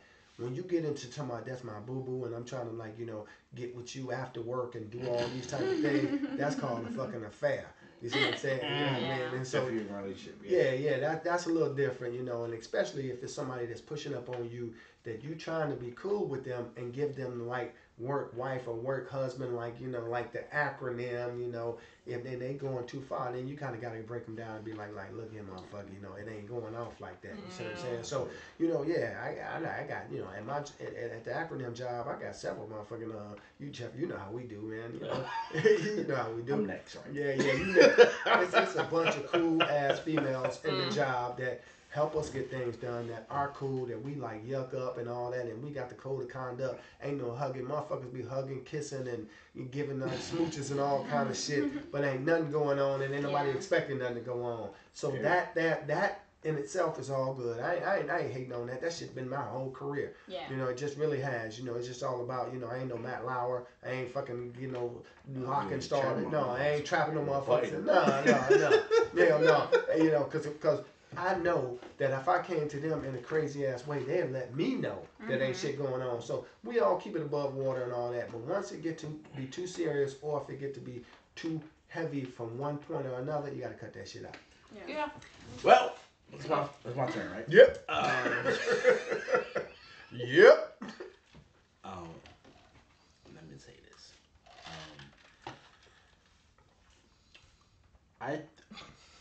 Please, Mr. Please. I do think I think it's acceptable. Because it's just natural. It's a natural thing. Yeah. And you can find somebody attractive more than the person you're actually with. But there's a certain line that you have to cross. If you cross that certain line, then you're guilty as a motherfucker. That's what I'm saying. If you go out with that person and have an actual date with that person. That's another form of cheating. That's when you're in a relationship. That's an affair then. Relationship. But if you at work and you have this this flirtatious, I don't think it's cheating. Energy. This energy that you have in common with this other person, I don't think it's actually cheating. It's just a natural thing. And me to bring it to the relation part of the conversation that we had earlier, maybe I had seen it work out for guys and girls that whatever relationship you was in at that standpoint, it didn't actually work out for you, but the actually guy that you actually interested in had him in the friend zone. Oh yeah, of course. Or you just had him as a friend. It worked out for you. Yeah. Right. So I'm just saying that we actually don't know exactly what it is, but if you go that extra point, if you're in a relationship and you go to that extra, step, extraterrestrial. Kissing the person, phone home, motherfucker. Having a relation with that person or something like that you're actually interested in. That's you. Yeah. Of course. Yeah. But if it is like everyday daily conversation, hey, how you doing? Like what's up with you and all that stuff and all that, if you're not pushing it Right. to that point, Right. then I think it's actually fine. But I think me in my experience that I think it's actually, you know, worked out to a certain situation because whatever that woman situation it was, that she didn't have that, like, oh yeah, this is my man and this is what it is. Right. Right. She had a man, Right. but she didn't know what actually was going because the actually man was showing her different point of views that actually the relationship was going. Right. So And you was going in. I'm actually showing interest. I'm actually showing interest in this. Right. I'm Right. showing interest in like I really like you. Right. So that make her think in a certain different way. Like, hey, make her think. Is Right. this person that I'm actually with is really for me, Mm-hmm. or this person that's trying to get with me? Give her some perspective, you is what you're saying. Yeah. It's really I say this for a girl. I'll let you. I'll say this. Go ahead. Girl. If a girl, if like let's just say you profess your love, it could be with a gift, it could be verbally, it could be in any way, and the girl basically maybe confesses that she's in a relationship, but she doesn't put a stop to it. That's a huge sign that there's an opening there. Because if you're very committed to your own relationship, you're like, listen, you're sweet, you're this, you're that, and for a guy too. But like, let's just stop it here. I don't want to give you any false hope because I am in a very committed, serious relationship. That's it. Right. But if she doesn't say that, or Then he doesn't say that, then he's gonna keep coming. He's gonna keep coming, right? Yeah. there's an opportunity there. Yeah. There's a little crack that's like there. Right. Yeah. So I think for me, I would say like I didn't really realize there was anything wrong with a work husband until I was in a relationship. I used to have a work husband. I don't consider him my work husband anymore. He's just a cousin now. Yeah, he's a friend. He's a friend, right? I got you. And I think so like my quote unquote work husband had like. It was my birthday and like I came into school and like my room was like had balloons and like my favorite students were there and they had like a cupcake. It was like this really beautiful thing. And I had just started talking to my boyfriend. So like I had said like, oh, my work husband like rounded up the students and like they made like, because to me it was nothing wrong because I saw him as a friend. Right. But I called him my work husband because we always like watched out to make sure like each of us were eating. You're used to it. Back. Yeah. Like, if I didn't have food, he bought food for me. If he didn't have food, I did the same. Right. So but then when I mentioned it to my boyfriend at the time, and like we had like a couple of weeks ago, it wasn't even like that serious yet. He was just like, what is that? And your work husband, you feel comfortable telling me like it turned into this big thing, and that's when I realized like there was something wrong with that. And like ever since then, like I stopped using that term because it's just like if you're with somebody else and you're telling somebody at work is providing for you what they were supposed to be providing for you, it becomes very rough. You don't want to be in that situation. So like ever since then, I stopped using that term, and it's just like my coworker did this, my coworker did that, versus like. But he's still your work husband. Yeah. Let me not say No. Yes. No, but I get it. I but totally get like it. those labels, it's the labels. It's the labels, yeah. The labels. I totally get it. I totally get it. Next question. No, that's great. Oh, okay. Yeah. We gotta relabel this shit. Okay, then we're gonna go through the whole thing. That's what You see? All right. Oh my What God. is this? Jumping What do we have? Really? It wasn't mine. Okay. It was blank. What do you think That was about probably blank? mine. Who knows? What do you think about blank? This is a free for all question. Just talk about whatever you want. Whatever you want to talk about. Let me see. Okay. What is the best stress coping mechanism? Sex. Say that again. I know. What is the best stress coping mechanism? Yeah. Sex. Oh, Jesus. Wait, hold on. I gotta answer this. What do you got? For me, I can only speak from experience. Yeah. I just say taking care of your body, working out, getting lots of sleep, water. Yes, sex. Dedication. Eating. things in life. And again, I can only speak for myself. Yeah. Eating my favorite foods, everything in moderation. Again, exercising. Just very simple things. I love sleeping. I mean, I know that sounds lame, but it's just that for me that works out. Yeah. Right. Nothing over the top, nothing over the counter, nothing like that. Right. I mean, yeah, teas and stuff work, but also I will say one thing. I don't want to sound too spiritual, philosophical. Talk the shit, Letting go of things, negative people, and negative things that bring you down. Yeah, I like that. Always. Because like you may think that that doesn't cause stress, but it kind of does. It can even be in your family. Sometimes you're like, yo, why is my mom so annoying? Why is my whatever so annoying? My roommate is so annoying. Try to leave the house a little earlier to go to work. Right. Try to whatever. Trust me, that relieves stress. Yeah. So, as far as me, and a lot of things that Vernie said, but definitely, having your mind on the positive tip, the cup always half full. You know what I mean? Not complaining all the time about shit. Just appreciating life and getting your rest and exercising, your diet and all those good things. But definitely, keeping a good attitude about things and definitely being on the positive tip, man. The cup always has to be half full for me, and it is. So that's what it is for me. Yeah, my base for dedication. Yeah, on that one. Yeah. I actually totally agree with you. Everything you said, front and back, side to side. I agree with it. Yeah, and I co-sign with everybody at the table. One thing that I want to add that it helps me relieve stress is meditating. So I'm really big on meditating. So like I do it in the morning before we go to sleep. All right. Well, I gotta ask one question. Yeah.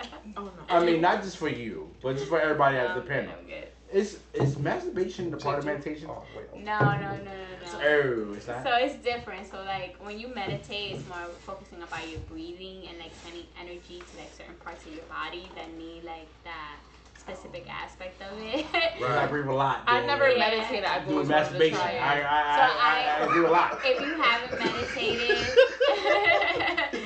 haven't meditated, I definitely recommend doing it. Yeah, I definitely recommend it. It definitely changes your whole perspective on life. Like whenever you're feeling like anxiety or nervous or anything, like meditating definitely helps you like focus, be through. We got Mr. Issues here. It's not like a new discovery. It's a certain podcast. I got some issues. We all actually describe that in conversation on the podcast. Right. But masturbation, He said masturbation? yeah. He did. Okay. I'll let you speak on that. It's actually a relief. It is. Or a release. It is a relief. Both. It's both. It's a release and a relief. Okay. Yeah. It actually make you, calm down. It does. Yeah, it does. Yeah, it does. Yeah. No, not to be like that. But It's a different type of calm down from meditation and masturbation. All the naughty. God damn it. All the naughty. Yeah. You know what I forgot to say too? Now that you say meditation, ASMR has helped me a lot. Oh my gosh, No, I got you. really into No, that. that's true talk. A lot of people don't want to talk about that though. Jeff. Yeah, I'm glad you said that in a joking Like, way. you're not a lonely motherfucker if you masturbate. No, it's not. You can be with somebody and masturbate all the time. Yeah. It happened to It's me a all the good time. relief. Yeah. Like, Yeah, it it's a gets you relief. ready for But the if you moment. with somebody, you better be getting that thing though. Of course. But you also gotta, I'm kidding. No, take you care got, of yourself you gotta take care. sometimes. No, Listen, absolutely. there's some Absolutely. please and some I totally please agree don't. with that. Yeah. Yeah, I totally agree with that. And there's certain needs that you have, Right. and your partner might not have maybe did that for the moment. Right. I'm not saying Yeah. they did that for the whole relationship. Right. For that moment. And Yeah. there's a point of time that you need to go to a private place. Right. I hope it's private. Thing. No, I private place. don't think there's anything wrong with No, There's it. nothing wrong. in a There's no relationship. shame in playing with There yourself. No. At all. There isn't. No, Very normal things. Just don't make sure you're masturbating to like my best friend or something. That's Yeah. alright. All right, hold on. Yeah. No, I want to say no. I don't want to say that. Oh shit. No, seriously stuff. Actual moments. You have to know yourself. Yeah, And you do. and you can't run from yourself. You know what I mean? So spending time with yourself is exactly what you're talking about.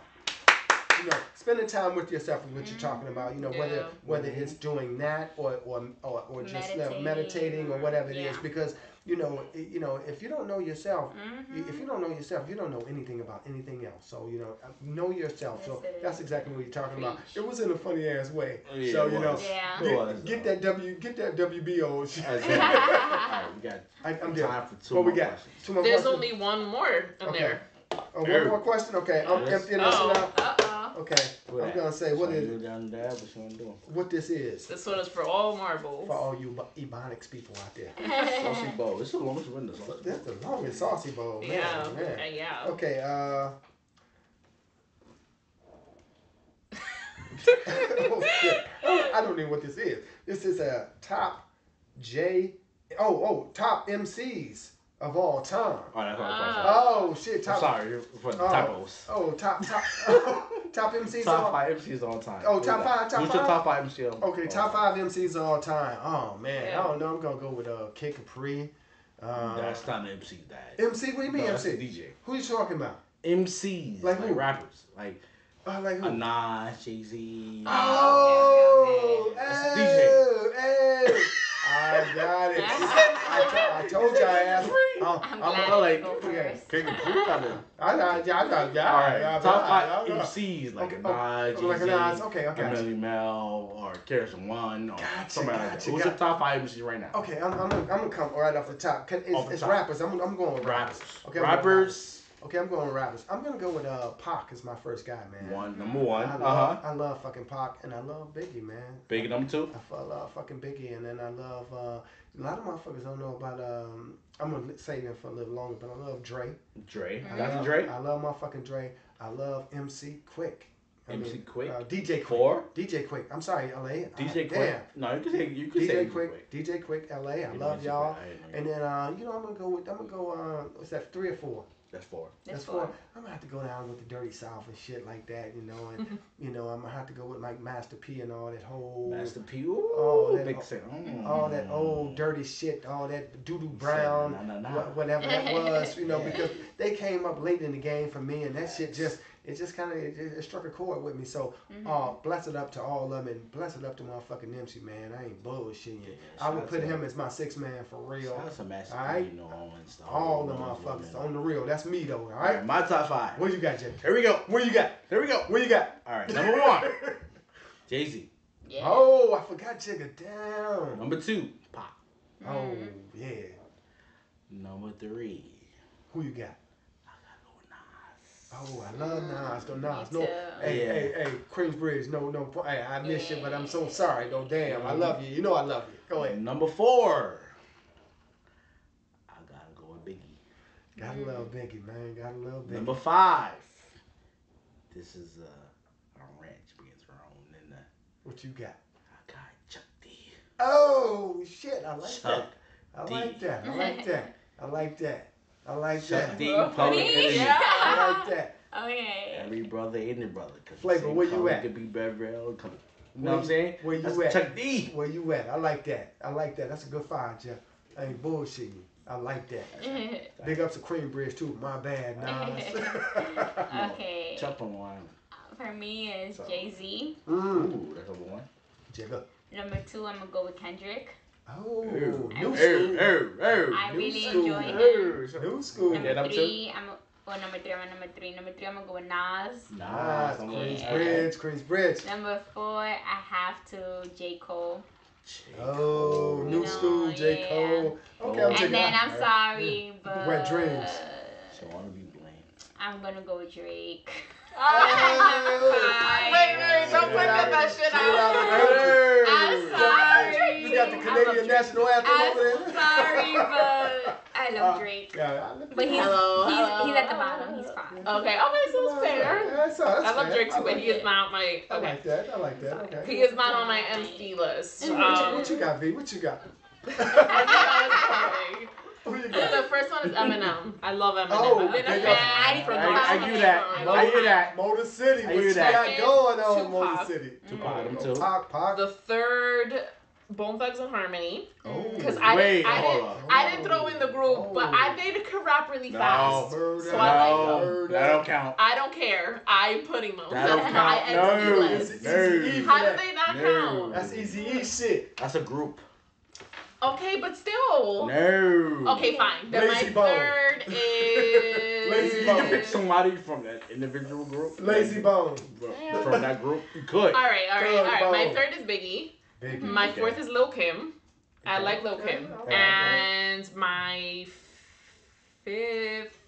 I gotta be very meticulous with this. Who you got? Give me somebody. That was some interesting ones. Damn, I love that. Damn, I like the Drake one. I like Vanilla Ice. No, I'm kidding. I'm kidding. Who? Vanilla Ice. I'm kidding. No, you ain't saying Vanilla Ice. You ain't saying Vanilla Ice. Did I say Jay-Z already? You said Jay-Z. All right, I'll put Jay-Z as 5. Gotcha. Jay-Z, yeah, Yeah. chicken now. Hell Yeah. yeah. Can't get tired of listening to my top five. Chicken this shit. Chicken this shit. All right. Chicken this shit.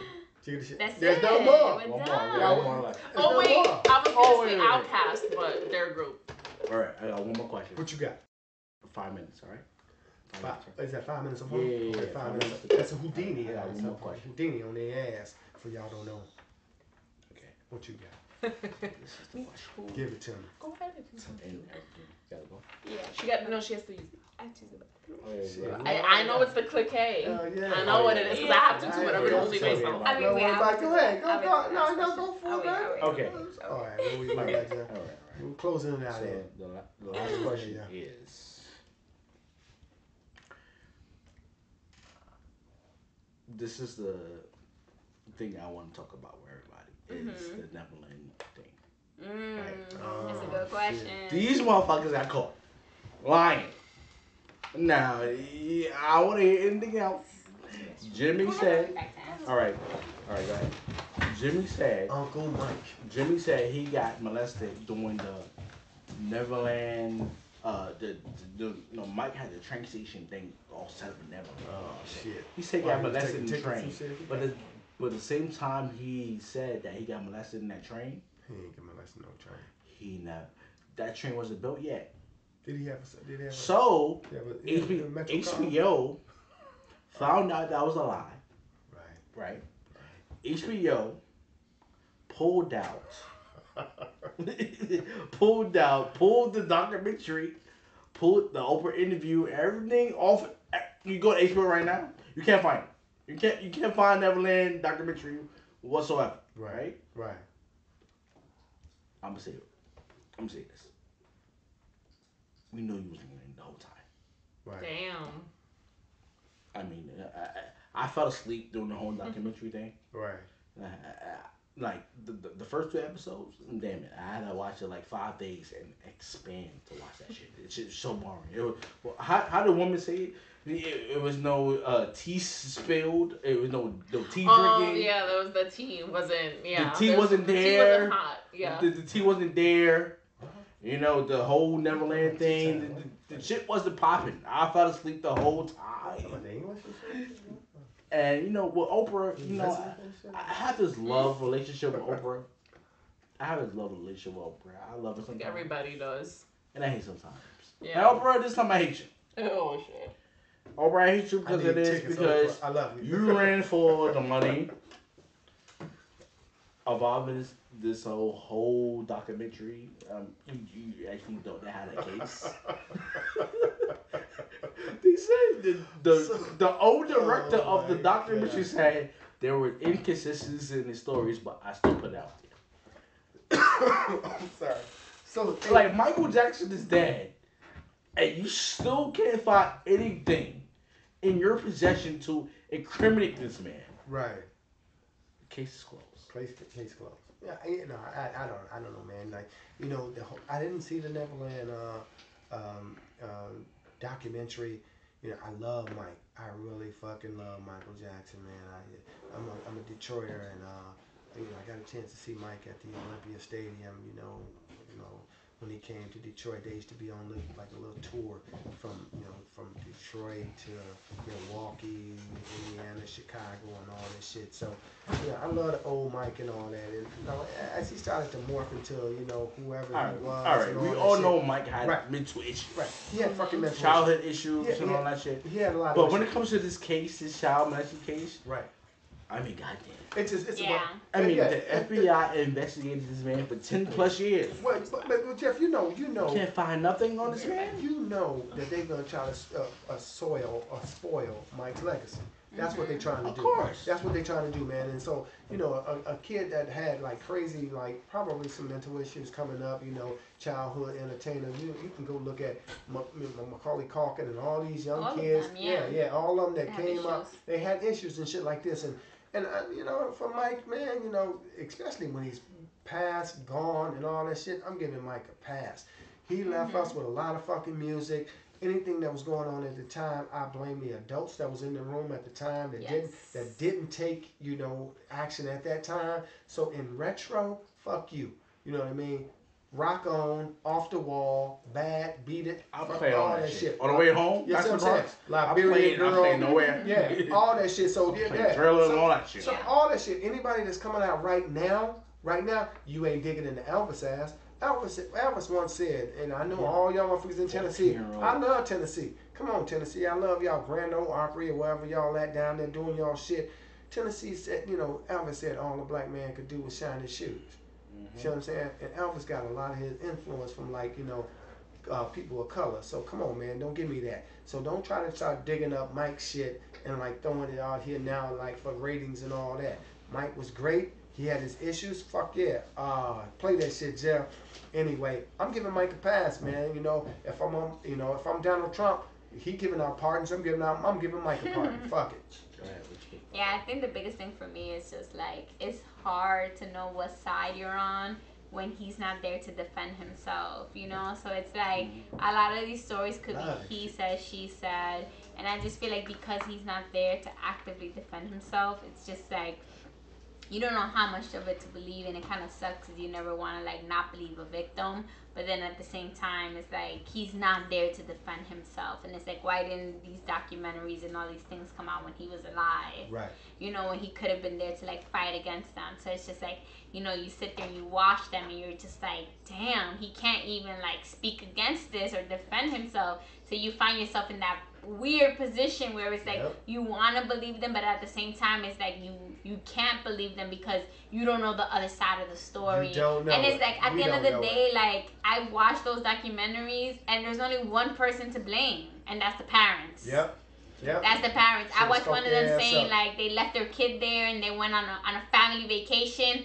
It's your fault. I'm sorry. Like I blame the parents, and it's like he's not there to defend themselves. And to me, the parents are the biggest blame because Get him, Kilsi. Get him, baby. I feel it's you. just crazy to me. I feel you. Get him, Kilsi. That's it for That's such it? conversation. Is that it?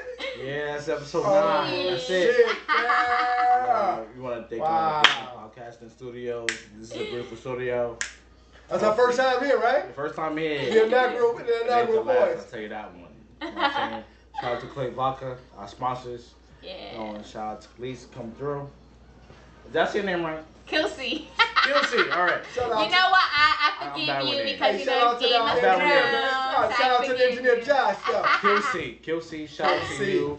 Yes, Shout out to man. what you're doing. Thanks. Let thanks. everybody know where they can find you at on social media. So you can find me on LE_Frosie.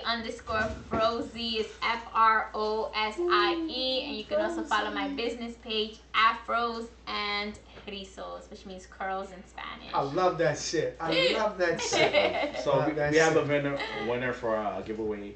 Oh, who we got? Yes. Who we got? Who we got? Come on, man. Drum roll. Somebody won that shit?